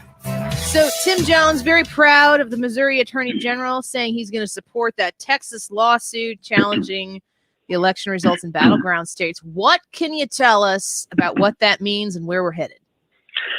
Yeah, we'll talk about bringing in double flamethrowers, Annie. I couldn't be more proud of my good friend Ken Paxton down in the state of Texas, and he's my good friend because I've had dinner with him a couple times. I'm a name dropper, you know. Sure. So Name drop. he's I tell people I know Tim Tim Jones all the time. Everywhere. Well, there you go. Yeah. That and $5 get you a cup of coffee at Starbucks. So you know, the reason I bring up Ken Paxton is because, well, that's number one. That's the lawsuit that I'm very proud of the fact that our Attorney General Eric Schmidt has joined. But, you know, the left has been saying, Don Lemon over there at the Commie News Network over at CNN literally said last week, he said, there is no election fraud. And anybody who tells you otherwise is lying to you. This was a perfect, pristine election. I mean, Annie, they're so wigged out about this, the fact that Donald Trump is still sticking around because he's president till January. They would like him to just go away, but they're upset that he keeps saying these things because guess what? More things keep getting uncovered, and they doth protest too much, don't they? Why is Don Lemon worried? If this is all just a bunch of crazy far right wing kooks talking about silly things about the election, why does Don Lemon feel that 5 weeks after the election he has to get on and devote 5 minutes of his monologue to trying to convince us of what we're otherwise seeing right before our eyes, right? He's way over his skis and he doth protest too much. Ken Paxton is an attorney general. He's an elected official of one of the largest states in the union. He's a serious guy. He's the chief law enforcement officer of the Lone Star State. He is not some crazy, kooky conspiracy theorist. And see, that's what they've been saying this, right? My good friend, Jeff Smith, former state senator there, and he's somebody I have to argue with about this all the time. And he keeps, in the early days of this, he kept saying, "Oh, these are just crazy, kooky conspiracy theories by some right-wing nuts," Well, is that what he considers Ken Paxton, the Attorney General of Texas, to be? So this may be a Hail Mary, Annie, because time is running out. It wouldn't be a Hail Mary if we had like a year or so to debate this, but we really don't. It's a very limited time period that we're down to here. And so Ken Paxton is saying the voters of the state of Texas have been disenfranchised by the illegitimate actions of the electoral process that has occurred in the other states. I completely agree with him. Annie, again, do you realize that Joe Biden underperformed Hillary Clinton everywhere in the country, especially in the bellwether states and even more specifically in the bellwether counties, except for four urban areas, otherwise known as Philadelphia, Milwaukee, Detroit, and Atlanta, known for decades to be hotbeds of deep blue Democrat corruption. And so isn't that interesting? What a statistical anomaly, huh? And we're just supposed to believe this and just go our happy way when Republicans swept through amazing victories on the congressional side, the races most closest to the people, and it looks like they're going to have a heck of a good chance to hold the U.S. Senate. Something stinks in Denmark. I'm really proud of Ken Paxton for trying to ferret it out here in the 11th hour, and of our Attorney General and joining him in that pursuit. Speaker Tim Jones, why is this Texas Supreme Court case the big one? And follow-up question, is it smart of us to make it the big one, or should we be, diversifying, or is it just getting too late?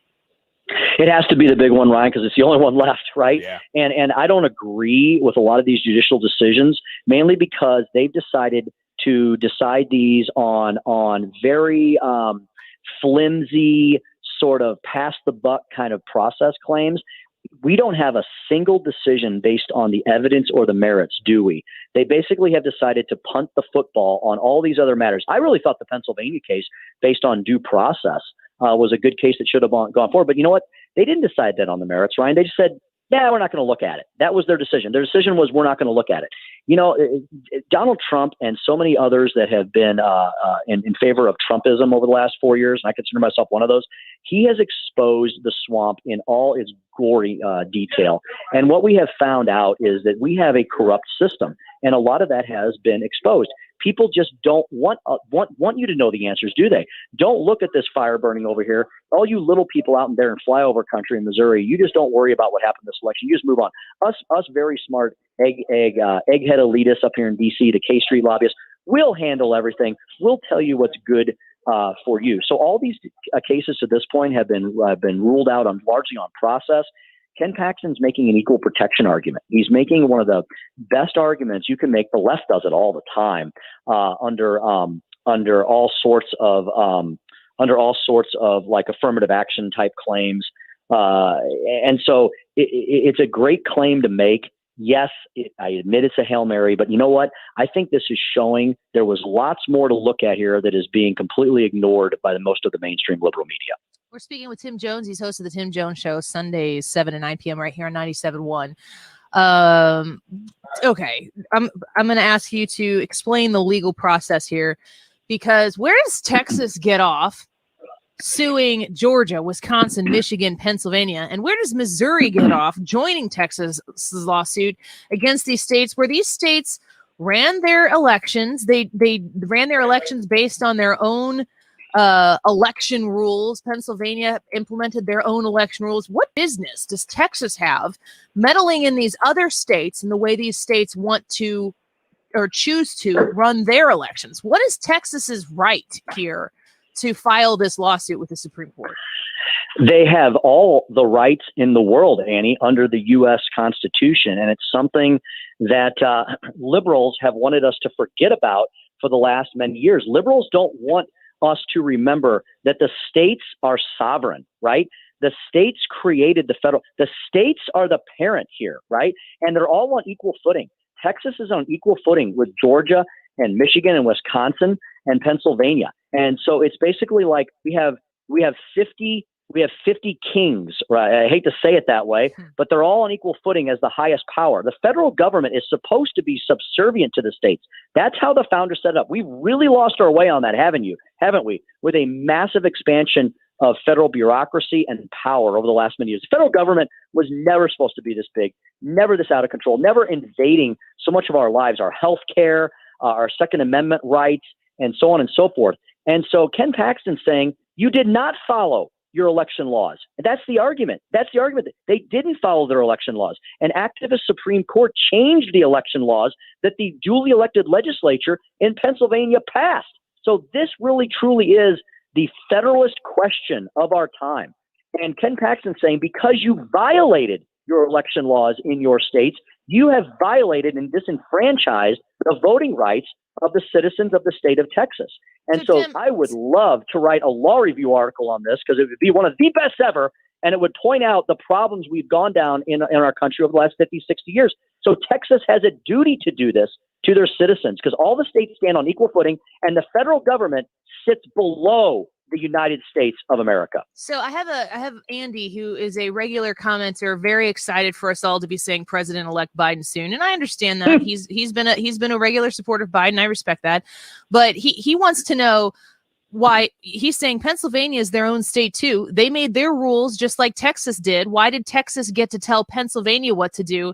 He wants you to answer that question. Why, if Pennsylvania followed their rules that they set up, what business is this of Texas?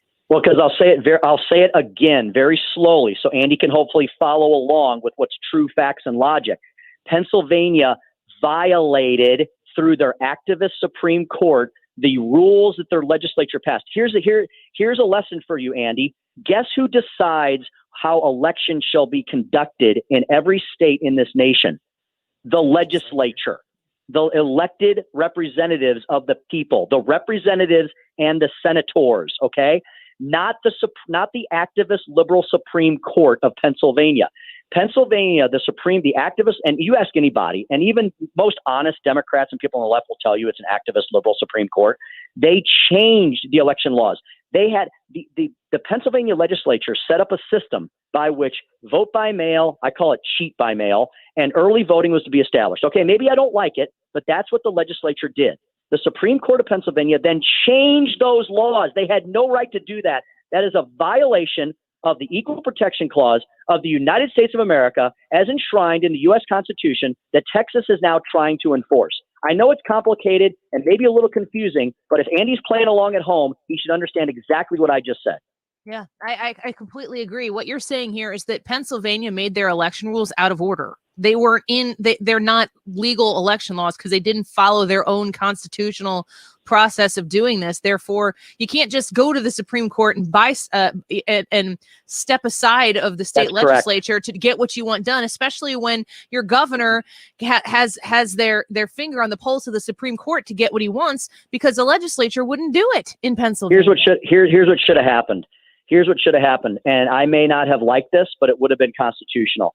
The Pennsylvania Supreme Court, if they didn't like what the legislature did, if they felt it was unconstitutional, then they should have said, Pennsylvania legislature, you have drafted in our mind an unconstitutional set of election laws. You need to rewrite them so they're more constitutional.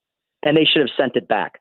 Well, guess what? That wouldn't have been done in time enough for the election. That would have not been done in time enough to allow Democrats to cheat and to flip the election in Pennsylvania and some of these other states to Joe Biden instead of Donald Trump. So the Supreme Court went and rewrote them on their own. And what are those rules? What did the Supreme, just to make sure that we get this specific in Pennsylvania? What did the Supreme Court say that could happen that they weren't in the right to do?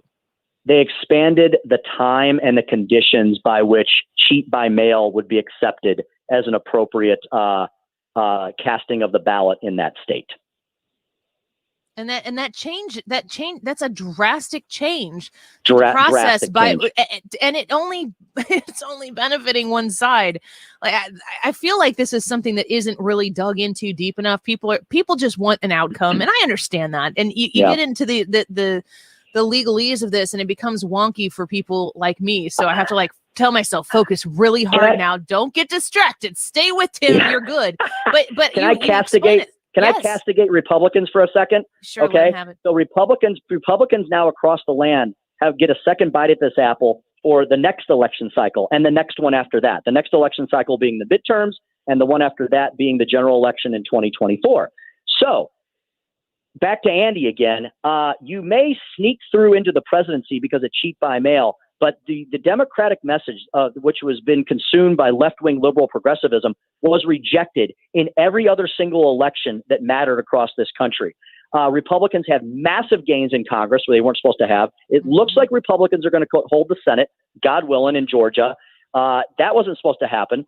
Republicans held every single state legislative chamber they had. That wasn't supposed to happen. And they picked up the trifecta in New Hampshire, right, up on the liberal East Coast. So that flies in the face of saying that Joe Biden somehow has a mandate across the country. Republicans won every single thing else that mattered. So now they have a duty and responsibility in every single one of these state legislatures to look at their election laws, tighten them down, batten down the hatches, make them constitutional, get rid of cheat by mail, and make sure our next election cycle is more, never will be pristine and perfect, but more down that road. And if they fail to do so, then shame on them, because unfortunately, there's a lot of establishment Republican rhinos that could actually give a rip who actually wins. And a lot of consultants and lobbyists that claim they're Republicans could give a rip who wins. They just want a candidate. They just want a paycheck. They just want to make sure that they get to wine and dine in Hollywood for ugly people, otherwise known as Washington, D.C. I've heard that before. You should have your own radio show, Tim Jones. I probably should someday. 30 seconds. You feel good about Georgia? You worried? Based on what we saw, Annie, around the country and the fact that Atlanta is at the root cause of some of these issues that I mentioned, I'm definitely worried. Now, I hope the Georgia Republican Party gets their act together. I mean, they should be ashamed of themselves for losing such a deep South red state, looks like potentially, to Joe Biden, a state that has Republicans elected in it from top to bottom. How do you let the presidency slip away? You better not let these two U.S. Senate races slip away. When you look at the vote counts, right, for Loeffler and Perdue and the second Republican and the second Democrat under Ossoff and Warnock, they add up to a Republican victory for both Loeffler and Perdue. But you got to re-get your vote out. You got to make sure you stamp down the Stacey Abrams voter fraud machine, and you better make sure that you batten down the hatches with your election laws and that you're watching everything like 42 Hawks, because the Democrats see blood in the water and they'll pull everything they can to get those two Senate seats. They need both of them. We only need one.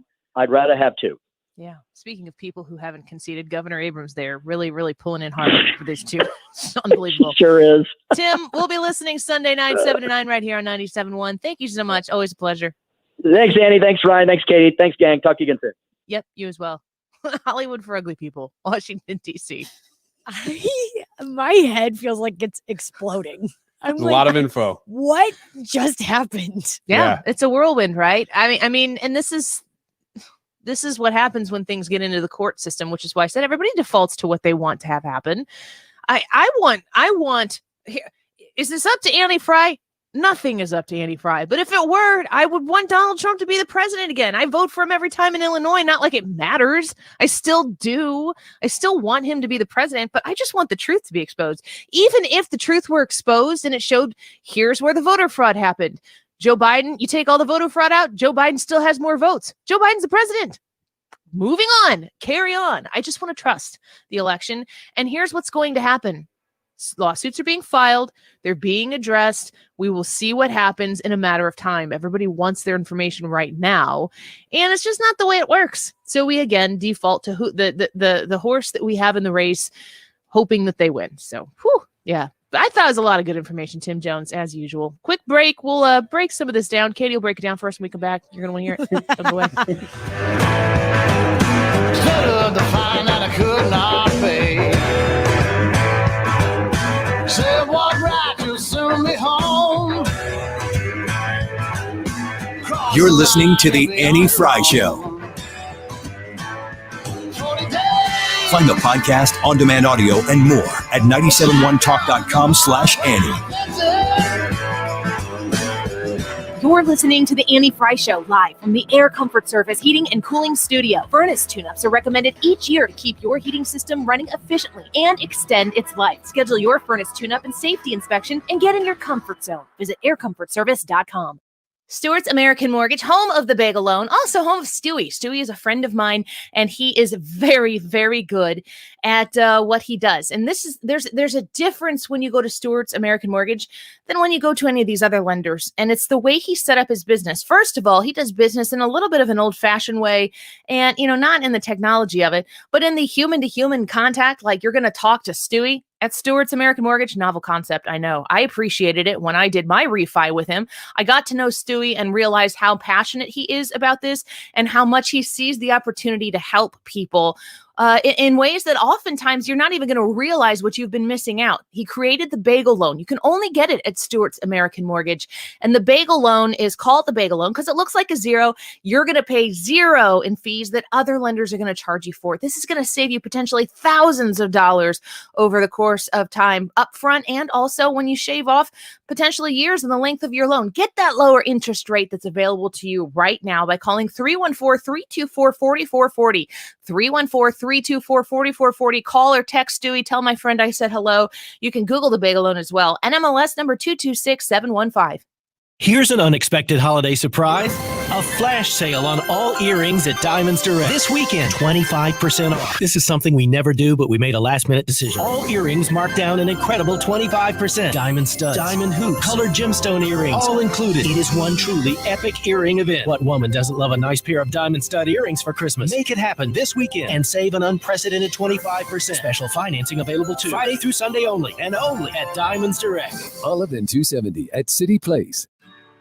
The Med Spa at the Institute of Natural Health understands how difficult it is to maintain healthy skin and how much this can affect someone's life. With the right combination of treatments and products, they can help you keep your skin looking healthy and more youthful, while also reducing and preventing damage. Take your first step towards healthy skin at the Med Spa at the Institute of Natural Health. Visit them at inhstl.com or call to schedule at 314-293-8123. That's 314-293-8123.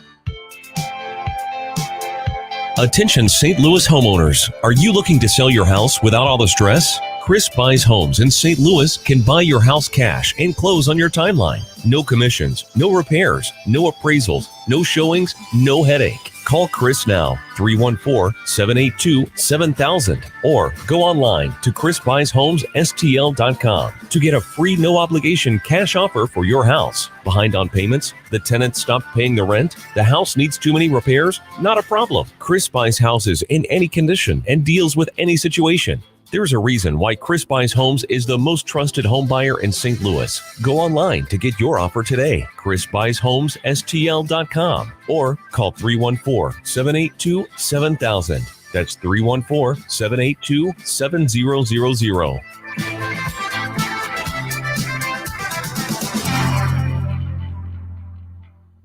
Would you like to protect your employees, your customers, and your family from viruses like COVID and influenza this holiday season? Microbial Solutions is the answer. Mark Cox here. This is a game changer for school systems, retail businesses, certainly homeowners. One antimicrobial coating protects for up to 90 days. For new customers, ask about the $25 whole house special. Visit microbialsolutionsunlimited.com or call 314-356-9990. Hey, natural gas leaks can be very dangerous if you're not careful. A tip from your friends at Mango, Missouri's Association of Natural Gas Operators. If you smell the odor of natural gas, leave it to the professionals to track it down.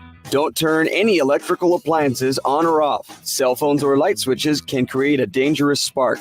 Warn others and leave the building immediately. Make sure you call your gas company from another location. Learn more natural gas safety tips at mosafegas.com. The Dave Glover Show. Back in the days of walk around Six Flags, if ever a woman loved me enough to put my name in bubble letters. Oh. Weekdays at 3 on 97.1 FM Talk.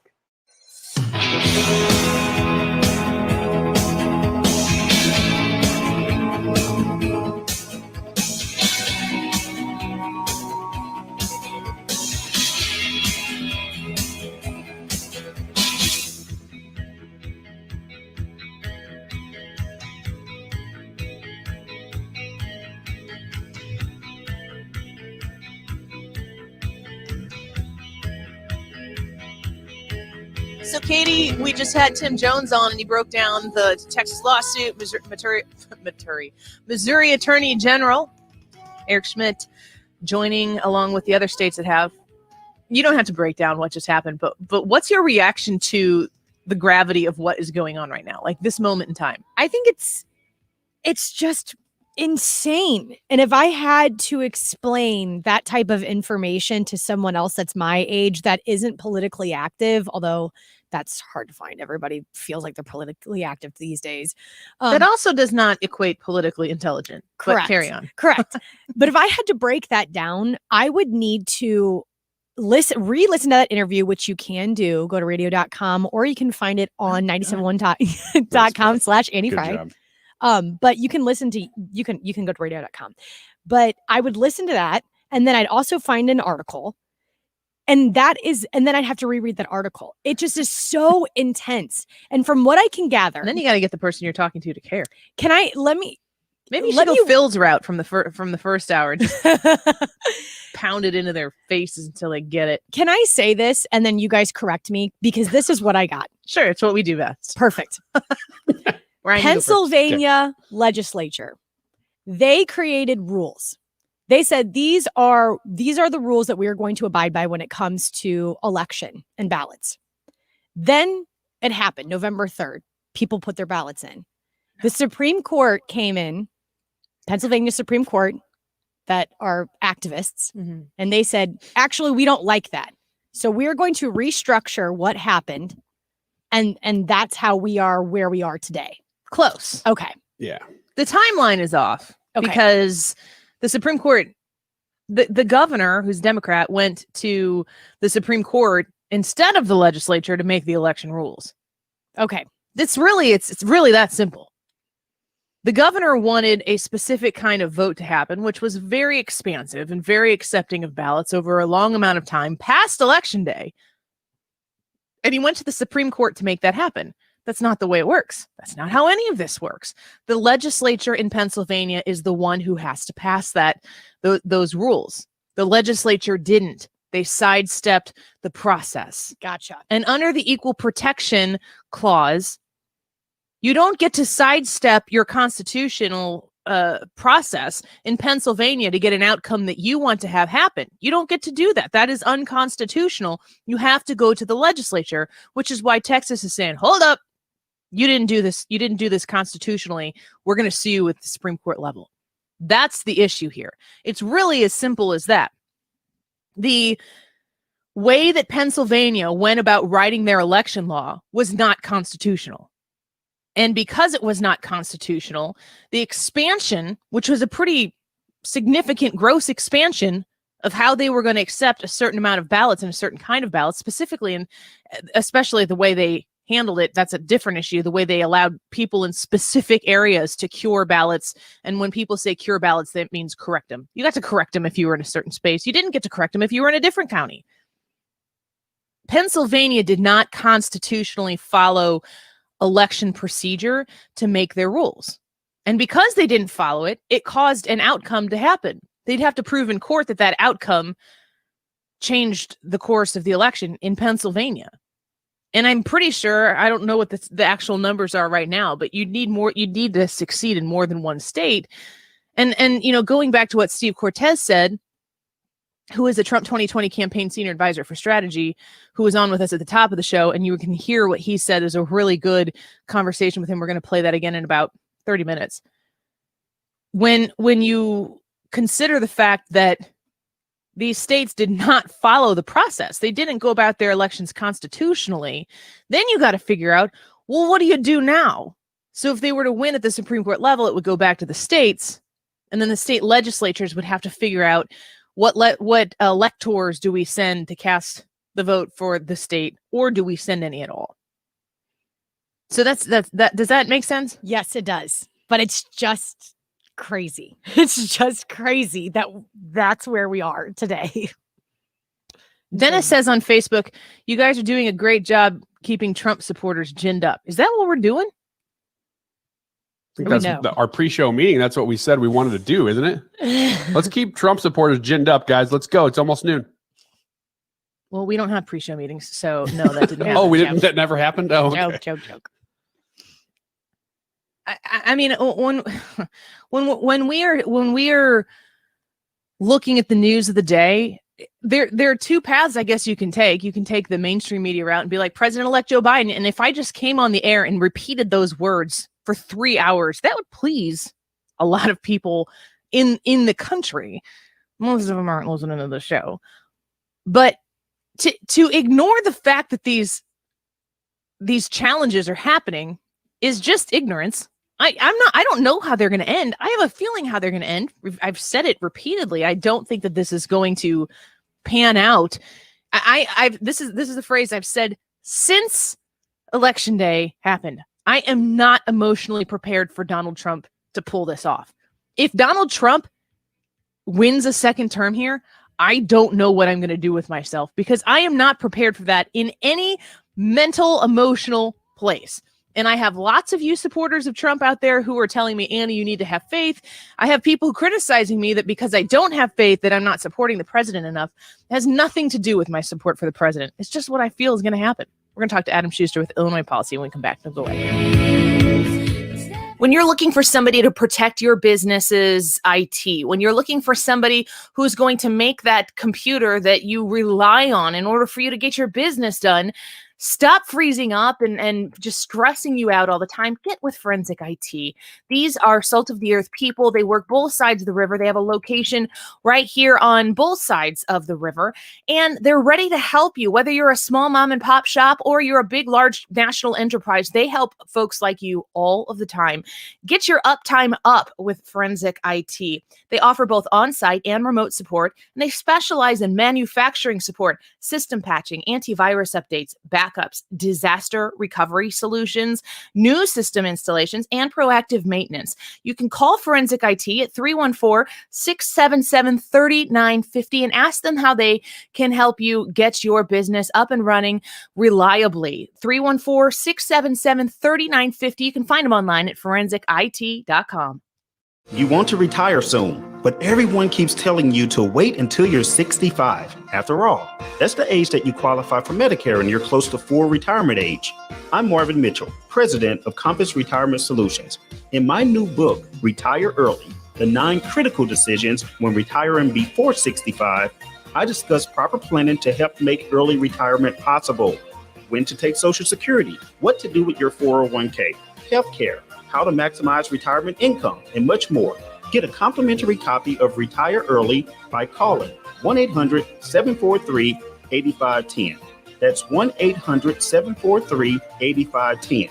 Can you retire early? Call 1-800-743-8510 for your copy of Retire Early, The 9 Critical Decisions When Retiring Before 65.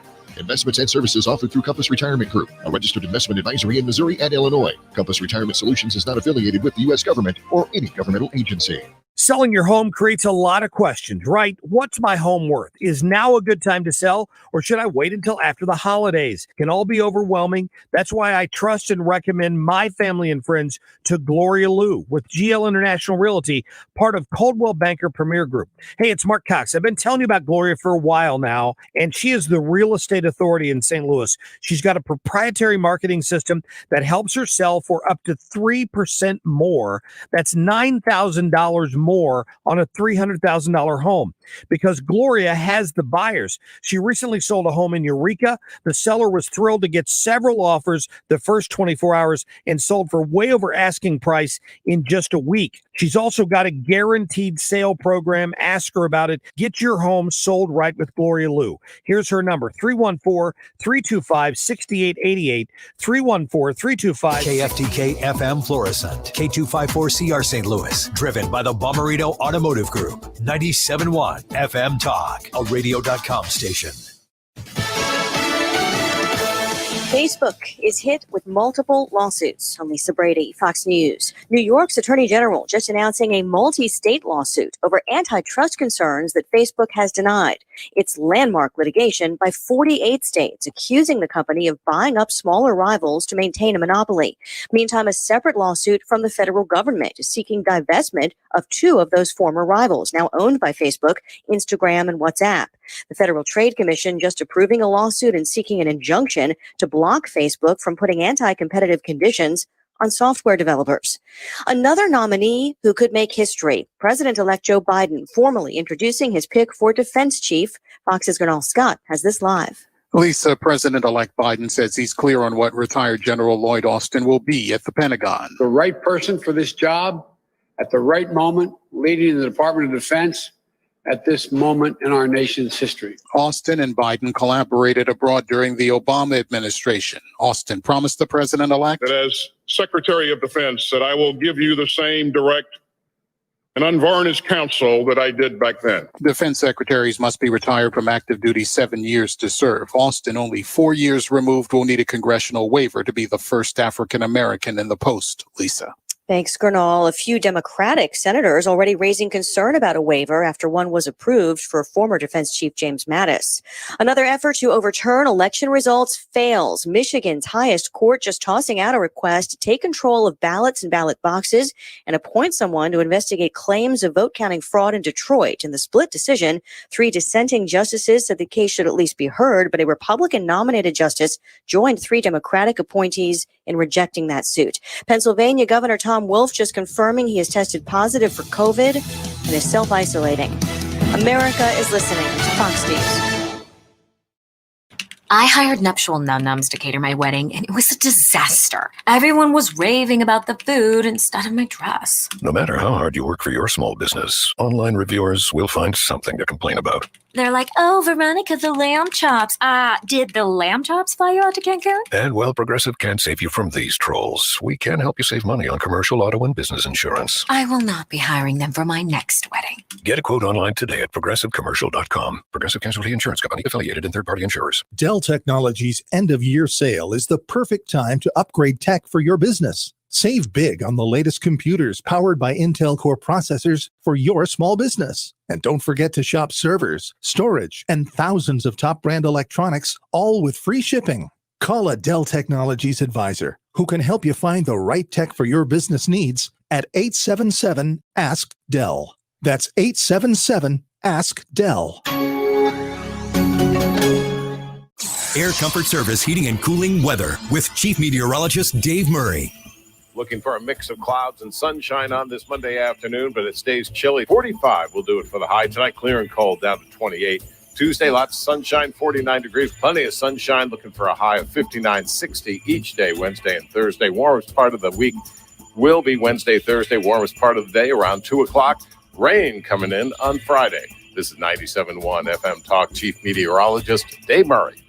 It's open enrollment season, and MediShare is a Christian healthcare sharing ministry that saves most families about $500 a month. Google MediShare and see if it's a right fit for you. And check out the podcast from the Associated Press, Ground Game, hosted by AP's digital editor, Megan Crane. Guys, 2020 has been a rough year on everyone, and that includes your wife or girlfriend. So spoil her this Christmas by treating her to some rest and relaxation with the world's softest pajamas, exclusively from Pajamagram, America's PJ experts for nearly 20 years.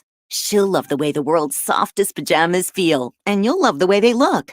They're silky smooth on the outside, soft like a baby bunny on the inside, to wrap her in warmth and comfort all winter long. Just the ticket for melting away her stress and helping her to relax and restore after a long day and year. And right now, when you order today, you'll get a great deal. Free gift packaging. That means you don't have to wrap a thing. Get her the world's softest pajamas and get your free gift packaging today before this deal disappears. Just go to pajamagram.com. It's fast, easy, and delivery by Christmas is guaranteed. That's pajamagram.com. I just created a special offer with Kerastan. 40% off their new Luxcraft collection. Great! Luxcraft is the most elegant luxury vinyl. It is nature recreated into floors that look like weathered barnwood, Appalachian timber, even century-old logs. 20 natural wood creations and wide 9-inch planks. Now, 40% off at Ambassador Midwest Floor. And get professional installation by our team of master craftsmen. Offer ends December 31st at all 4 Ambassador Midwest Floor locations. Experience more at Ambassador Midwest Floor. If you've listened to 97.1 FM Talk, you have heard of Doug Voss of Voss Financial Safe Money Radio, as he has been a staple on the station as the financial expert for many years. You can hear him on Safe Money Radio several times a weekend on 97.1 FM Talk, and in case you miss any of those shows, on his podcast on radio.com. That's radio.com, and search Safe Money 97.1. So call Doug at 844-676-SAFE. That is 844-676-7233. Doug Voss is a registered representative. Securities offered through D.H. Hill Securities, LLLP. Member FINRA and SIPC. This is Sean Rimmerman. I'm your host of We're Having a Senior Moment every Saturday morning on 97.1 FM Talk. Are you having issues coping in the time of COVID? Do you need some assistance making sure that your family member, that your loved one is safe, is secure, and as independent as possible? Give us a call at Comfort Care Home Care. We want to make sure that you and they live their best lives possible. Call us at 314-965-9600. It's a busy time of year, and it's a busy time of need. Mark Cox here. SSM Health Cardinal Glennon Children's Hospital needs our help. Our goal is to raise $20,000 for the Tree of Hope campaign, which funds programs crucial to patients and their families who sometimes couldn't afford it otherwise. Donations provide hope, healing, and comfort to all kids, no matter their ability to pay. Listen next week for the Week of Hope when we celebrate the work done at Cardinal Glennon. But don't wait. Donate today at glennon.org. You can listen to 97.1 on the radio or online with no big tech censorship. Just download the app, stream it online, or say it to your smart speaker. 97.1 FM Talk. Free and fair. The Annie Fry Show is sponsored by Forensic IT, the tech experts that find the root cause of your technical problems. ForensicIT.com. That is exactly what I needed to hear. Thank God someone here knows what they're talking about. That's us. That's right. Gotta love this American ride. Right, you need to take the time and get the full picture. Come on, turn the radio on. It's Saturday and I won't be long. Don't get me wrong, I love the ladies. I mean, they rev my engine, but they don't belong in the newsroom. It is Anchor Man, not Anchor Lady. What do you want from me? I'm not America's sweetheart. Goodness sake, kid. Keep your voice down. Your father's listening to the radio. I'm not America's sweetheart. This is the Annie Fry Show. We can't leave without doing a COVID bill. The country needs it. We have an agreement that we need to do this. You've been following the discussions back and forth about how to put the package together. It remains my view that we ought to pass what we can agree on. And I think that's a pretty broad area that includes PPP, vaccine delivery, additional assistance to healthcare providers, and a variety of other things that are not controversial. So Mitch McConnell there talking about these stimulus, the COVID, I guess it's a stimulus that they're trying to come to an agreement with. And he's saying we need to drop these state and local aid bailouts, which we're going to talk with Adam Schuster with Illinois Policy in a minute on what is being asked of these irresponsible states who can't manage their own funds. They're using this as an opportunity to get what they want, get bailed out of their own, I guess, ineptitude of managing these budgets. It's really frustrating to see a state like Illinois and New Jersey and Connecticut and California mismanage their own personal budget so enormously. And, Missouri, as I sit here and talk to you and anybody else who's listening around the country, say, well, we throw a little bit of some in there for the state of Illinois. We really need the help. Well, yeah, you need the help because you've been spending like drunken sailors and you've never seen a cut that you're willing to address. You never have spending cuts. You always have tax hikes. And you never address the actual problem. Well, Adam Schuster with the Illinois Policy Institute is with us now. He's the Senior Director of Budget and Tax Research at Illinois Policy. And I know, everybody, brace yourself. Mike Madigan says he should be the speaker and that the black lawmakers need to support him because it's the only way they're going to get another tax hike through. Only in Illinois, folks. Only in Illinois. Adam, great to have you back. Hope you're having a wonderful holiday season.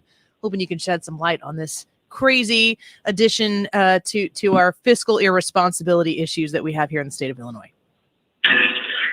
Sure. Yeah, absolutely. So, same to you. Hope you and all your listeners are having a happy holiday season. And right off the top, I just want to say thank you to you and to everybody in your listening audience who helped spread the word about the, quote unquote fair tax that was really so unfair.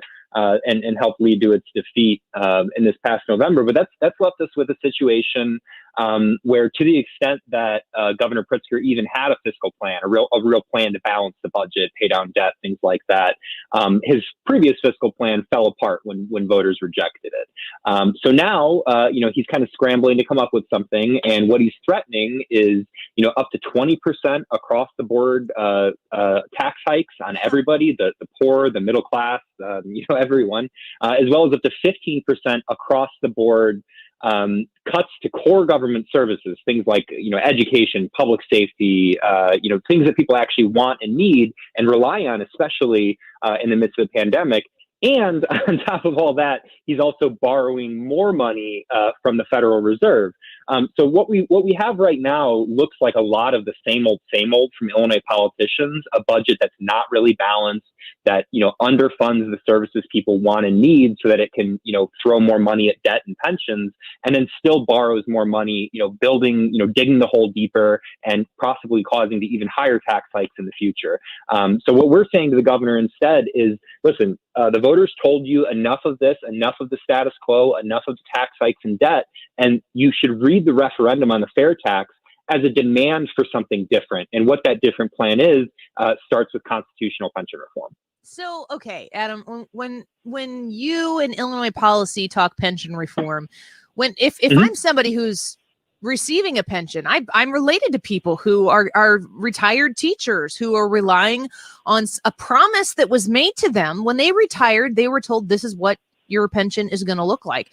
I'm married to a public school teacher who is supposed to get a pension. We always, when we talk about our retirement planning, we're like, oh, and then there's your pension. Like whatever he gets is icing on the cake. We're not counting on anything.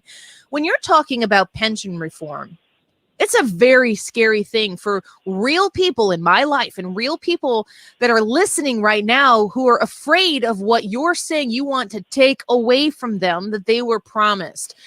I want to give you the opportunity to talk about your plan, what you've suggested, what is feasible for the future of pensions in the state of Illinois to get us on the path of fiscal solvency, and why maybe people who have always voted Democrat before and are voting for people who are supporting Mike Madigan and J.B. Pritzker, their policies are not really in the best interest of these people who continue to vote them into office. What is the solution in your mind for pension reform? What would it mean for pensioners in this state?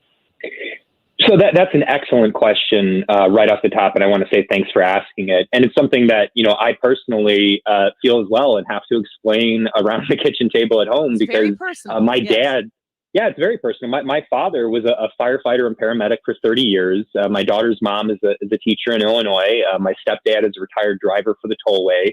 So there's lots of people close to me as well who are relying on a public pension as their primary form of retirement security. And in most cases, people who are relying on a public pension aren't eligible for Social Security and don't really have any other alternative form of retirement savings. So I understand why this is very emotional and very personal for them. But the problem is that right now, the status quo of pensions, this massive debt crisis that's the nation's worst measured by ability to repay it, the largest debt relative to the size of our economy, the largest debt relative to the amount of revenues we bring in, it's at serious risk of insolvency. And we've actually, crunched the numbers and run the analysis that finds, these things could be going bankrupt, could actually run out of money in a matter of just a couple of decades. And what does bankrupt mean? Well, essentially that they won't have enough money on hand. Yeah, I'm using the term a little loosely there, but it will go insolvent. That they wouldn't have enough money on hand to pay the annual benefits that are owed. So, it's an empty promise. The promise that's being made to our retirees right now is an empty one because it's not based on a financially secure retirement system that can actually guarantee the money's going to be there for the people who are relying on it. This is something that's been recognized, by the way, by public sector unions in other states. So in Minnesota and Arizona, for example, public sector unions led the effort to get pension reform done. In Arizona, they had to amend their constitution, just like we want to do here in Illinois. And the firefighters unions led the effort to get that constitutional amendment on their ballot because they realized exactly what I'm saying, that the only promise that really matters for a public worker is a financially sustainable retirement system that they know is going to be there when they need it. And we don't have that in Illinois right now. So we want to replace that false promise with a real promise of a really secure retirement and a very generous pension. And what it would do, what our plan would do is we call it hold harmless pension reform, because it would protect the benefits that people have earned to date for work already performed. No one would see the size of their current check reduced by a penny, but it would allow our General Assembly to make rational, reasonable, balanced changes to the future growth rate in those benefits so that things like future cost of living increases were tied to inflation rather than a guaranteed 3% compounding per year. And reforms like this, as well as some additional things like for people who are still working, adding a cap on the maximum pensionable salary that they can get, the biggest, they can still earn more than a certain amount, but their pension can't be based on more than a certain amount. That already applies to workers hired after 2011. These types of very reasonable, modest changes that don't, diminish these people's pensions substantially can have huge effects, because we're talking about lots of people, a very large system over a very long period of time. So these type of modest changes could save us $2 billion per year, about $50 billion over the next 25 years, and fully eliminate the pension debt over that time. Essentially, the question for public workers is, would you rather try to hang on to a status quo that isn't sustainable and risks seeing everything go under, or would you rather take a small haircut now, only to the future growth rate, keep what you've earned, and know that it's going to be more financially secure? Adam Schuster, you've got your ear to the ground with Illinois policy. Is there any serious talk among legislators about pension reform? Is everybody kind of in a holding pattern waiting to see what happens with the Speaker of the House, Mike Madigan? I think to a certain extent, but I would say that pension reform is more politically viable now than it's ever been before. We know that based on polling data, even. The Paul Simon Public Policy Institute asks people every year on how much they support various ideas. Pension reform typically, is between 30 and 40% support for a number of years. Just this last year, it was 51%. So, support for pension reform is building. We're going to continue to get the word out and continue to educate people on what pension reform would actually mean, and kind of, try to fight back against the fear mongering and the scare tactics that this means taking away your pension or ending your pension or anything like that. Simply totally untrue. And, what you mentioned about Mike Madigan is also an opportunity, because there's 19 Democrats right now who have pledged that they will not vote for Speaker Madigan for another term as the Illinois House Speaker. Those are 19 Democrats that, have already shown a willingness to sort of break with the dominant trend and break with, the Chicago Democratic machine run by Mike Madigan. So there are more and more Democrats who are sort of waking up, and there are fewer options for the state of Illinois to balance its budget, because if they keep going back to the same strategies that got us in this mess, budget gimmicks, more borrowing, kicking the can down the road, they're going to the credit rating agencies will downgrade Illinois to junk status. That'll increase our borrowing even more. We'd be the first state in the nation to ever fall to junk. So they need to do something serious, and there's really only one serious plan. And again, it starts with constitutional pension reform. It's virtually impossible to fix Illinois' finances without it.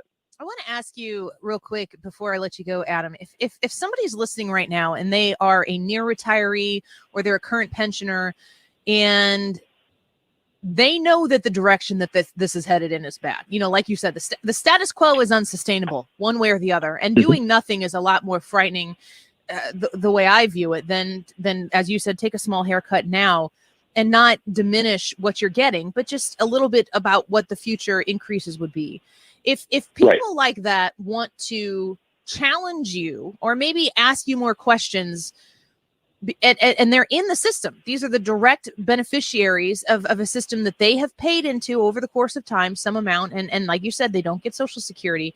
If they want to ask you questions, what's the best way for them to reach out to Illinois Policy and learn more about what you are offering? Because when I look at what Mike Madigan is offering and what JB Pritzker is offering, promises, threats, I will say, of tax hikes that you also cannot afford on this in the system that we're in right now.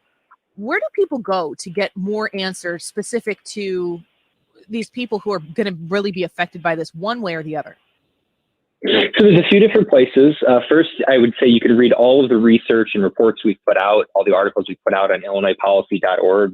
Last year, we released a 5-year fiscal plan called Illinois Forward that, breaks down in great detail how this would affect retirees, how it would affect state finances. We'll release another version of that report this year. But you can also, join the Lincoln Lobby. You can always ask questions in there. If you go to Facebook and just search the word Lincoln Lobby, mention that you're from the Annie Frey Show. We'll fast track you and get you in as soon as possible. You can post questions in there. I'm in there all the time answering questions from various Lincoln Lobby members.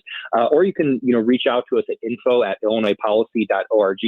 So that's info@illinoispolicy.org. And they'll get the question to me so I can answer any questions your listeners might have about our pension reform plan. Yeah, there is not a better organization that's actually putting their footsteps behind their words on these issues. You guys do a wonderful job, and I want to make sure people know that you're accessible. Adam Schuster, always a pleasure to speak with you. Thank you so much for the information today. We're grateful for it. Thanks for taking the time. Yep, absolutely. IllinoisPolicy.org. Go check out their information there. And joining the Lincoln Lobby on Facebook is a great access, a great opportunity for you also. Steve Cortes joined us earlier in the show. He's a Trump 2020 campaign senior advisor for strategy and laid out everything you want to know about the reality, the timeline of this Texas lawsuit filed at the Supreme Court level against those 4 states. And you're going to get to hear that when we return. Don't go away.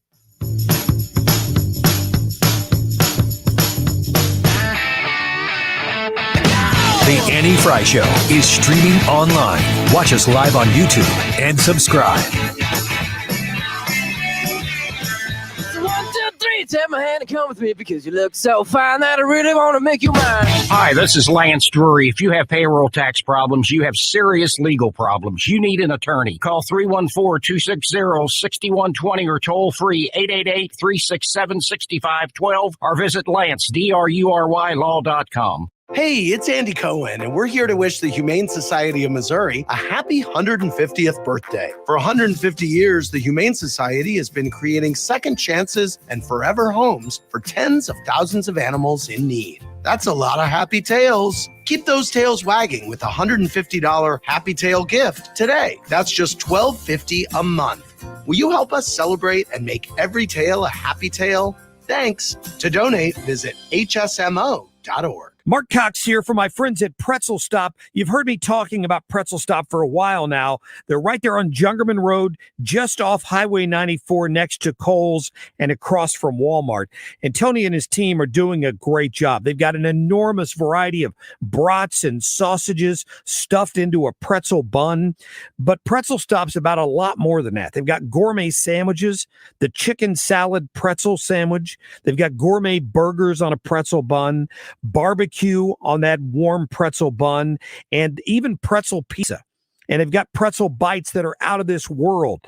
Do yourself a favor and stop by there. They've got desserts like fruit smoothies and sinful sundaes, and they've got you covered. Breakfast, lunch, dinner, catering. They can even customize the shape of pretzels for parties. So for more information, check them out online. You can find them at pretzelstop.com or at 1650 Jungerman Road in St. Peters. Home warranties are a good idea. I think that's pretty obvious. They give you peace of mind and they can save you some money in the long run. That said, difficult to find the right home warranty company. Well, I got one for you that I think you're going to love. This is Tim Convey, and I want to tell you about Upkeep home warranty and maintenance. UpkeepSTL.com is the website. The STL is important because they're based right here in St. Louis, which means they're much easier to hold accountable than some of these huge warranty companies that you can never track anybody down. And they're sending different contractors from all sorts of different places into your home to do any work or to check things out. Not Upkeep. Upkeep sends their own employees based right here in St. Louis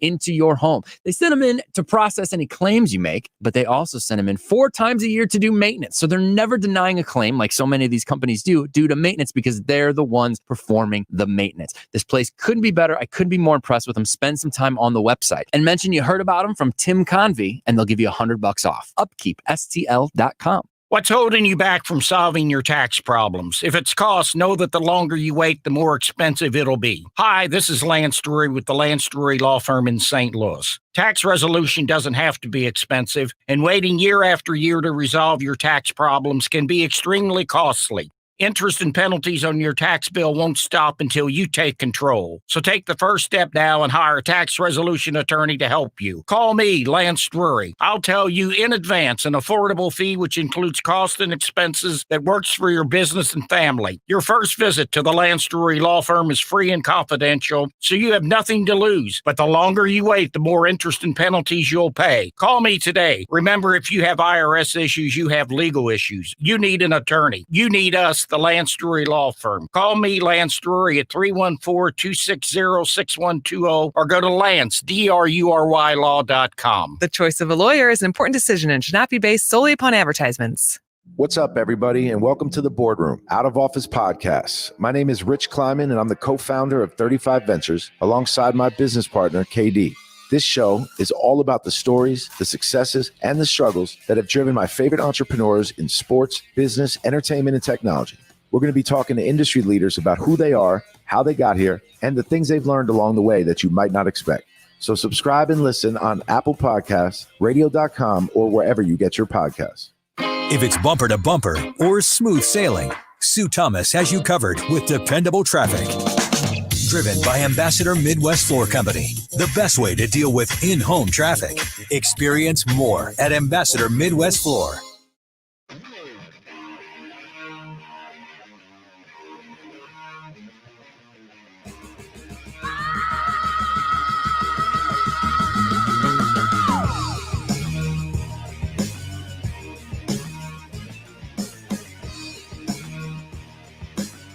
This Supreme Court lawsuit filing originating in Texas. Missouri has now joined that cause as well. I am not holding out hopes for Illinois, folks, and I know neither are you. Nobody's holding their breath because, it's not good for your health.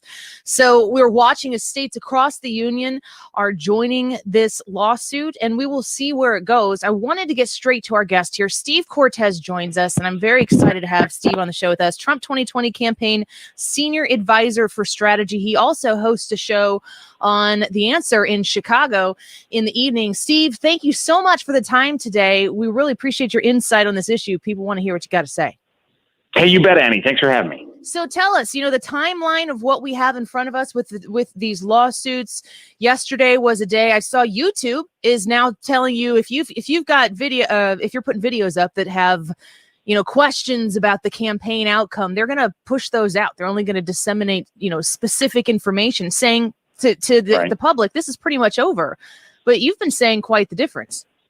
Right. Well, a couple of issues there. First of all, it's not over. That is clear. And December 8th, we were all told was some sort of deadline that is set in stone. And in fact, it is not. The safe harbor date is a guide, essentially, but it does not supersede the United States Constitution. No law can. Even laws that are rightfully passed by the United States Congress. So December 14th, likewise, is a time when the electors may vote. But again, it's not constitutional. They do not have to. So if the legislatures of these states do their job, and if they take real investigative looks at how the elections were conducted in their states and how illegal and unconstitutional they were, these legislatures have the full constitutional prerogative and right to determine who the elector should be any time between now and January 20th. Literally, the only deadline that matters constitutionally is high noon on January 20th. Now, it's obviously not optimal, Annie, for us to delay, deciding who the president is all the way until the last minute. But this is a highly, highly unusual election. I also, you mentioned YouTube there. I do want to just mention that issue as well. of big tech too often in our country is starting to act like Big Brother. And the fact that they are suppressing and censoring free speech to the degree they are, the fact that YouTube, as of today, apparently is going to literally forbid the free flow of ideas, the free discussion of this election, which is highly contentious in this country, by the way. And our opinion, those of us who have grave doubts about the validity of this election, we are by no means some castaway minority. Polling shows us that 70 to 75%, depends on which poll you look at, of Republican voters believe that this election has been fraudulent and has been rigged. Overall, the number is slightly below 50%. Now, listen, I wouldn't care any if it was 4% of the American people, because I still think it's the truth. But the point is, we are hardly alone in this analysis, in this determination that there's something really untoward, illegal, and unconstitutional going on here. The fact that a company like YouTube, Google, Twitter, all of these big tech firms, the fact that they are censoring information about this is really reprehensible and anti-American. Yes, I completely agree. You're speaking with Steve Cortes, the Trump 2020 campaign senior advisor for strategy from Chicago, hosts a radio show there as well. The more that they press, when I see the effort that is behind the suppression of this information, we're pretty calloused to the mainstream media. You know what you're going to get when you tune into any specific channel. You know what you're not going to get, that's for sure. But the extra steps taken by social media right now. I mean, I saw that the president put on Instagram something about a remembrance of Pearl Harbor, and they fact checked it. Like, how do we move forward in a country like this?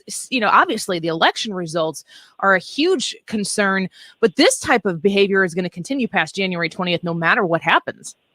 Well, absolutely. And it could well be emboldened if unfortunately Joe Biden is able to complete the steal, because I believe that that's what's being attempted right now is a grand theft of the United States election. He is able to complete it and become president of the United States on January 20th. I think that situation of censorship will only get worse, because they will be greatly emboldened in knowing that they no longer have an opponent in the Oval Office, somebody who's going to fight against them, but instead somebody who's complicit and very willing to just roll over for them.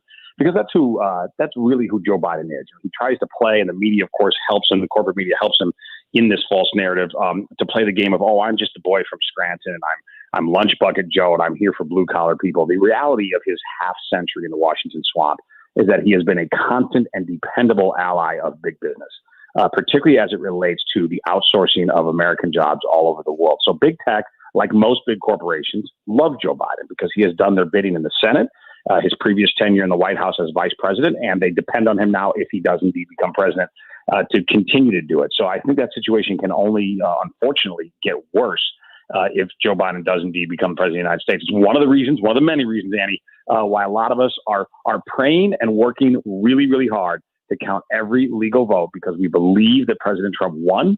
And if we can indeed confirm that victory, and he is sworn in, as I think he should be rightfully on January 20th, one of the priorities for the second term, I hope and I believe, will be taking on big tech, because it's an existential threat to America's freedom, unfortunately. As Trump's 2020 campaign senior advisor for strategy, Steve Cortes, maybe you can break down this Texas case for us that's going to be somewhere before the Supreme Court soon. And is that the main strategy right now for the president? The president weighed in on this today, and because there have been a lot of cases, many of them by allies of the president, but not cases that the president himself or our campaign as an organization officially got behind. A lot of these cases we, of course, were in favor of, and we thought they had a lot of merit. For example, the Pennsylvania case from Congressman Mike Kelly that the Supreme Court unfortunately decided to not hear. I think they should have, but they made their ruling or lack of a ruling known yesterday. But regarding this Texas case, to answer your question, the president weighed in that he is actively interested in assisting this case, and it's significant. Look, when a group of states, and now it's not just Texas, some other states, including Missouri. So kudos to you guys up here in Chicago. There's obviously no chance of any support from any government officials in this area. But kudos to Missouri and other states that are now joining in. Some of them are actually officially joining the lawsuit. Some are just offering basically encouragement verbally. The fact that we're going to have a number of states suing other states, I mean, this is a significant issue, and it's the kind of issue that can really only be decided by the high court. So our belief and our hope is that it's going to be quickly adjudicated at the Supreme Court level in the coming days. And look, Texas has a serious claim here, and effectively it's an equal protection claim, saying that Texas did not illegally, unconstitutionally, at the last minute, use COVID as an excuse to change its election rules, whereas these other states, particularly the ones it's specifically naming, Wisconsin, Michigan, Pennsylvania, and Georgia, they did so, and they did not do it in a legal and constitutional way, meaning it did not go through the legislature. It was really just edicts coming from the governors and or secretaries of states of those respective states. And what they did was highly unconstitutional, and it violates the 14th Amendment, specifically the Equal Protection Clause. And what they were doing, and here's why Texas has standing and other states, is they were effectively diluting the votes of Texans who followed the rules by allowing millions of ballots, for example, in Pennsylvania, let me be specific, to be mailed in Pennsylvania with almost zero scrutiny to verify that they were valid voters. And I say that, by the way, it's not my opinion. We know that from the numbers. 0.03% of all ballots in Pennsylvania, millions of mailed-in ballots, were rejected this time around. That is literally 1/30th the rejection rate of 2016 in the state of Pennsylvania, when there was not a massive amount of mailed-in ballots. So if anything, you would expect that they were doing it legitimately, the vetting of these votes. If anything, the percentage would very likely go up because you'd have a lot more people doing it for the first time. Instead, the percentage crashed to almost zero, which tells us that there was no vetting. They had no idea who was sending in these ballots, if they were legitimate, if the signatures matched, if they were valid voters. And so Texas has a really serious constitutional claim that these elections in these other states should not be certified. And here's what I would expect if the court does rule in Texas's favor. It's not that they're going to flip these states. They're not going to say, okay, these states now have to go to Trump. No, what they would do is say, here's the constitutional procedure for this. And there's precedent, and it's clear in the Constitution, is we now go to these state legislatures, and it's up to them to try to figure out a remedy. My guess is the fairest remedy they'd come up with would say our elections were so tainted that we cannot send electors, which, again, has been done before. It's not optimal, but it's been done. I think that would be the only fair and reasonable outcome, is for these states to say our governors, our secretaries of state screwed up to such a degree that we don't have valid elections in 2020. And because of that, we cannot certify any slate of electors. Man, that's intense, especially with the amount of states that this would be occurring in. Just real quick before we let you go, I want to remind people we're speaking with Steve Cortes, the Trump 2020 campaign senior advisor for strategy. When you're looking at this, I encourage people to follow you on Twitter as well, at Cortes Steve, because you've been breaking this down in very plain words that even I can understand, Steve, which I appreciate. But when you're going through and you're talking about what is real, you can anybody can listen to the media. Some people are pretending as though there is absolutely nothing to be discussed. Other people are saying, folks like you, Steve, and anybody who's listening here on the Annie Fry show, that if you're buying into this, you're conspiratorial. I would suggest that YouTube and big tech is saying that because they're combing that stuff out. Do you really believe that there's a chance that the Supreme Court's going to take this up, that it's going to go back to the states, and that the states, I mean, there's a lot of ifs in that sequence. So you're saying there's a chance, basically? You think this is actually a possibility? Right, from Dumb and Dumber. So you're saying I have a chance to Lauren Holly? This is Dumb and Dumber sequel number 4 or 5 or whatever number we're on. Right, exactly. No, listen. Here's the reality, and I'm a realist with people. This is an uphill battle, clearly. Right, the odds are not with us, but that doesn't mean that we're not fighting, and it doesn't mean that we don't have a legitimate chance. We do. We have a legitimate lane. We are in the right here. I believe that we are literally fighting for the truth here. We're fighting for our republic. We have to fight. Are we going to prevail? Look, I don't know, but I will acknowledge, yes, to your point, Annie, a lot of things have to fall our way, right, and quickly for us to prevail. So are we going to prevail? I don't know, and I'll be the first to admit it's uphill, okay? But this president has engaged in uphill battles and won. Our country has before. We have to fight. We owe it to our country. We owe it to our voters to fight until we can't fight anymore. If it's a righteous fight, then it's a fight worth fighting. Yeah, yesterday we decided that this reminds us of the Happy Gilmore putt through the mini golf like final putt, and then Shooter McGavin runs off with the Masters coat down the fairway. It feels like Joe Biden's running with the Masters coat. And just to remind everybody, Happy Gilmore does sink that putt. Nobody saw it coming, but he did it. Right. So yeah, back to the So You're Saying There's a Chance. Steve, it's a pleasure to have you on the show. We thank you for fitting us into your busy schedule. And I want to encourage people to check out your show there on The Answer in Chicago, especially for our Illinois folks, because you're speaking truth up there. And we need to remind people that there are common sense folks up in the north side of our state. No offense to the rest of them. Steve, thank you so much. You bet. Thank you. You're listening to The Annie Fry Show. Follow Annie on Twitter @Annie Fry Show. Supernatural woman. free. You're listening to the Annie Fry Show live from the Air Comfort Service Heating and Cooling Studio. Air Comfort Service is celebrating over 50 years of residential and commercial service, maintenance, and installation of heating and cooling systems. Get in your comfort zone. Visit aircomfortservice.com.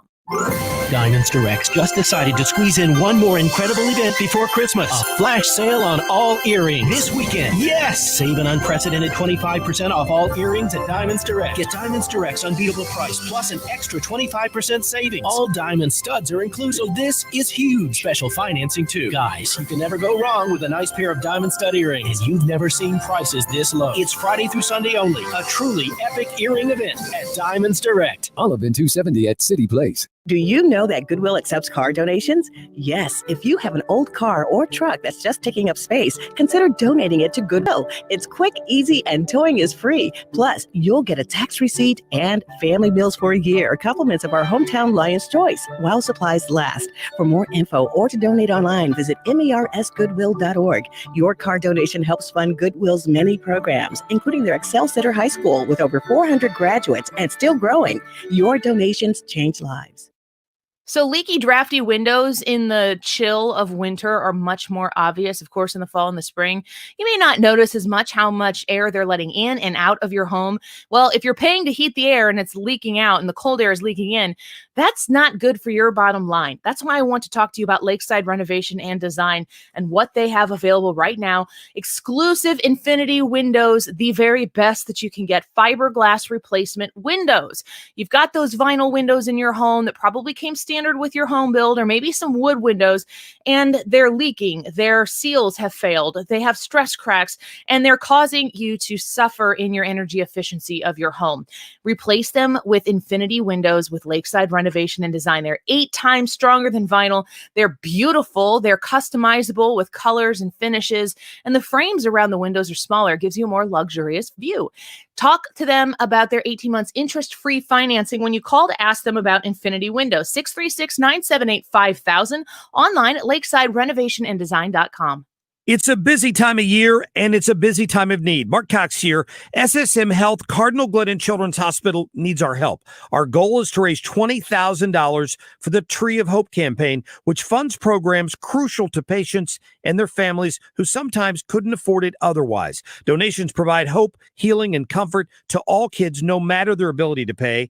Listen next week for the Week of Hope when we celebrate the work done at Cardinal Glennon. But don't wait. Donate today at glennon.org. Attorney CPA Joe Cordell. You hear the phrase a lot this time of year, Merry Christmas or Happy Holidays. But holidays are not always happy, particularly for guys grappling with a divorce that they didn't choose. Suddenly, these husbands and dads are thrust onto battlefields where the fate of everything they care about will be decided. In the meantime, they must await the outcome in someone else's home this holiday season. These men need more than the help of a good lawyer. They need the hope and encouragement of a good friend. Chances are I've described someone that you count among your friends. Be sure to remember him this season. Contact Cordell & Cordell to schedule an appointment with one of our firm's St. Louis area attorneys, a partner men can count on. Online at CordellCordell.com. That's CordellCordell.com. Offices in Chesterfield, St. Charles, Sunset Hills, Edwardsville, and Belleville. The choice of a lawyer is an important decision. It should not be based solely upon advertisements. Cordell & Cordell, 600 Kelwood Parkway, Suite 310, Chesterfield, Missouri, 63017. As a patriot and a mechanic, I know the difference between a symbol and a tool. The American flag is a symbol of everything I'd die to defend. My mask is a tool. It says nothing about my politics. I wear it to protect the people I love from COVID-19. We have a job to do, and a mask is the right tool for that job. Use the tools. Mask up and keep your distance. Brought to you by the Coalition for Healthy Missouri Communities. The Mark Cox Morning Show. 62 electoral college votes at stake. Every red state should be on board with this to give it the weight it needs going before the United States Supreme Court. Because it basically said, because of what you did, our votes didn't count. Weekday mornings 5 to 9.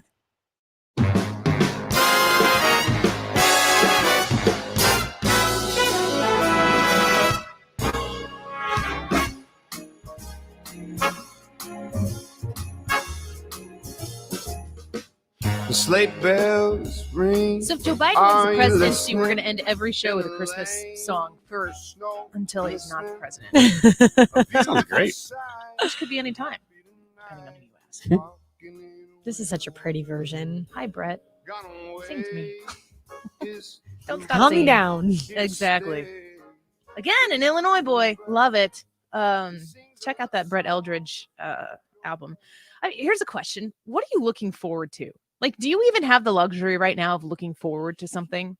I put on our Facebook page last night, what are you doing to distract yourself from the weight of the news? And it is amazing how many of you all commented so quickly, and a lot of consistencies in what you were saying, but just, in general, people just wanting to shut it off.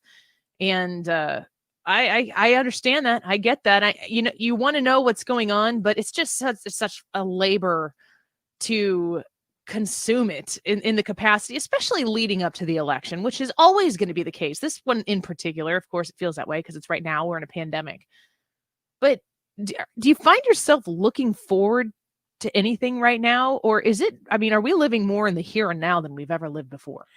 I'm a little bit of both. I've definitely, after 2020, have realized that every moment and every day counts. In that same vein, I'm looking forward to seeing my family. We do a dominoes tournament. We try to do a dominoes tournament every single year.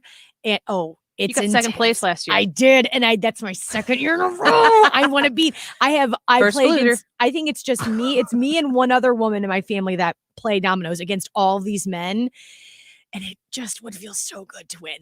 You need to figure out how to shove some dominoes under the table and pull them out and just at the right time and be like, suck on that. And here's then, this. Yeah. And then you win. I look forward to that. And I cannot wait for that to happen, to see my family. But I'm also really, really excited about these vaccines. I did not realize how excited I was until yesterday when we were seeing people actually get the vaccination. I am just thrilled. I cannot wait. And it feels like there's a light at the end of the tunnel because of this. You have hope. I hope. Yeah. It's good to have hope. It's good to have something that you can, that there's something in the future that is worth waiting for and building towards. What about you, Ryan? I'm really looking forward. I'm looking forward to Christmas because we're all still buying each other gifts, even if we're not going to see each other. That'll be fun. But I'm really looking forward to doing normal things again, like shaking people's hands. That sounds stupid. When does that happen, though? I don't know. That's something I think we're all looking forward to, but I don't know that that's on the horizon. We just was it New York just told you you're not allowed to hug? Yeah. Oh, did they really? Yeah. Wow. Yeah. Not going in the direction of being able to shake hands. No, I'm looking forward to the summer because I feel like by the summer, most things hopefully will be back in normal session, maybe sports, maybe stuff like that, concerts, I don't know. But I'm trying to plan a trip with some guy friends from high school for the summer. So I'm kind of looking forward to that. We're all hoping that by then it's pretty normal. Katie, when do you feel like you'll be able to go to concerts again? Oh my gosh. I think the summer. Of course, I've had COVID, so I feel a little bit better about being in large public gatherings. Are you glad that you had it? I hate to say this, but I am happy that I got it and that it's over with. And you're on the other side of it. And I'm on the other side of it. There is no more anticipation. There is no more me, fear, like being around my friends or being around the people that are in my bubble. So that I am excited for. And I hope that doesn't sound, No, your experience is not everybody else's experience, but you get to have the emotions that go along with your experience, just like everybody else does. And you're fortunate that it was as minimal of an effect on your health. But at the same time, I know that if I was past it, anytime you're past something, you can look back and go, it was bad to not be able to taste or smell anything. But now that I'm on this side of it, you know a little bit more. And like I've said several times here recently, fear is a liar. You are afraid of what you don't know. And when you find out what you've been afraid of, when you find out the reality of it, sometimes it's scarier than you anticipated, but many times it's not. Yes. Which is why you take something like COVID very seriously, you are responsible about it, and you address, the things in your life that you need to address. But let's not pretend that before COVID, we lived in a risk-free society, and that after COVID, Katie, you could still come into contact with something that could affect your health in a really drastic way. Nobody's guaranteeing you that you're not going to have some sort of event like that. And you know that, there's still the flu. You could get a really bad flu. Flu can kill you. That's not unheard of. Right. So I think that the fear that goes behind a lot of this, as more people do get it, and more people are going to get it, even if the vaccines become accessible, people are going to continue to contract it. And again, let's not forget how many people succumb to COVID and how many people don't. When you look at the fatality numbers of COVID, I think that one of the things that is frightening about it specifically, and I was listening to a doctor who was talking about, who retweeted this? Somebody, I can't remember who did, because I'd like to share it.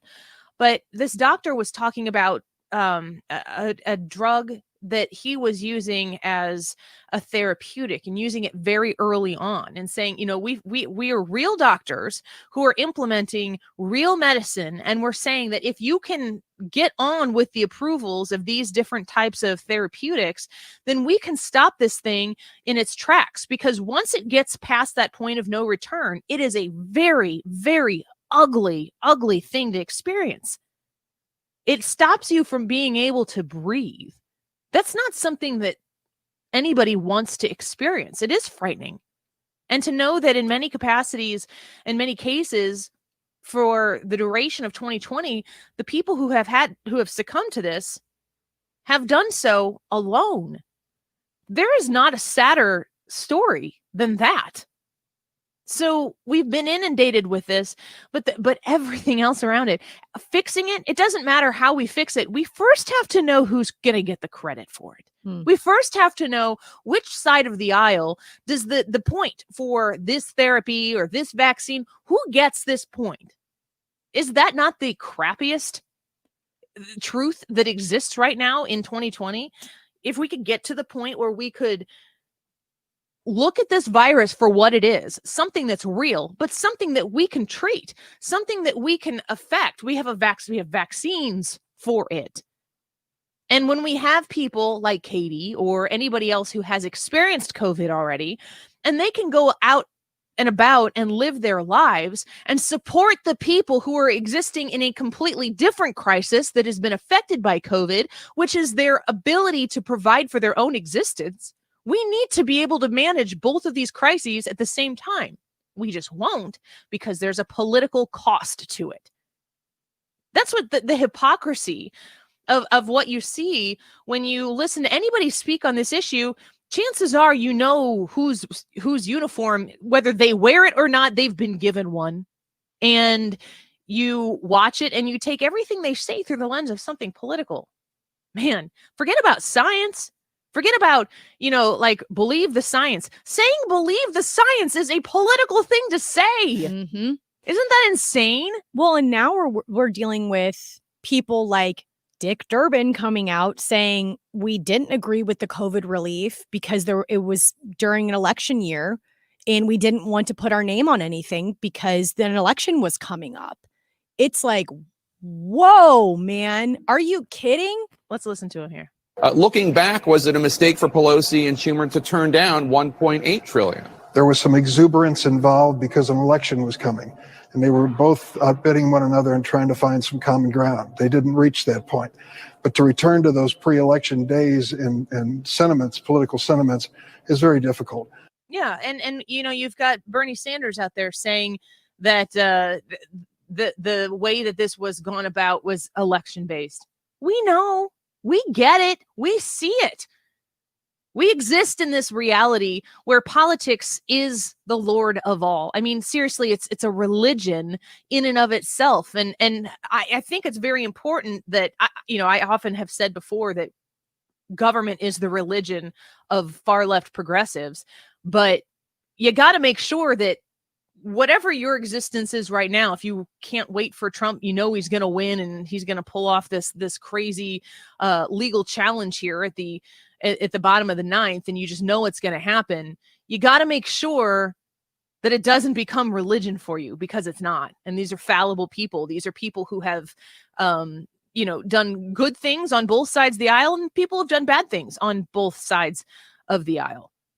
And when you consider the fact that a date on a calendar can have an effect on you as a business owner getting the help you need because your governor or your mayor or your regional county folks have told you that you don't get to be in business right now. You're going to have to shut down what gets 60% of your profit in the door. And it's a sacrifice that you're just going to have to be willing to make. It's for the best for everybody. Well, it's easy for them to say it's not their sacrifice, it's yours. And you're taking away the personal choice from people who can, with responsibility and with respect towards this virus, still participate in what America is. I'll tell you what America isn't. America isn't people sitting at home doing what they're told in wait for a handout from the government that has to get past an election to make sure that everything sorts out the way it needs to be for that political party. That's not the American way, because don't forget, every single penny that exists in that handout to you or that hand up, that assistance that comes to you from the government came out of your pocket first. They took it out of your pocket and then they asked you to say thank you when they handed it to you to save your butt from an industry that they shut down. There's a very, very, very abusive relationship that can get contorted in a way to make you think that you need to rely on this government for your existence. You can't allow that to happen. But at the same time, you can't look at this virus that is very real, that is taking the lives of American people all over the world, and say it doesn't exist. Because we know people. I know people who have succumbed to this virus. And it is a tragic thing, and it is hurtful for the people it affects. Once again, shockingly, it's not as simple as one or the other. There is gray area, and in the midst of the gray area is where you exist. And the more that you listen to, the mainstream media or these politicians, they want you to understand that there is only one right way, and the other way, those other folks over there, they're the bad guys. They're the wrong way. Create division. They use that division for power. They take your freedom and they hand you security.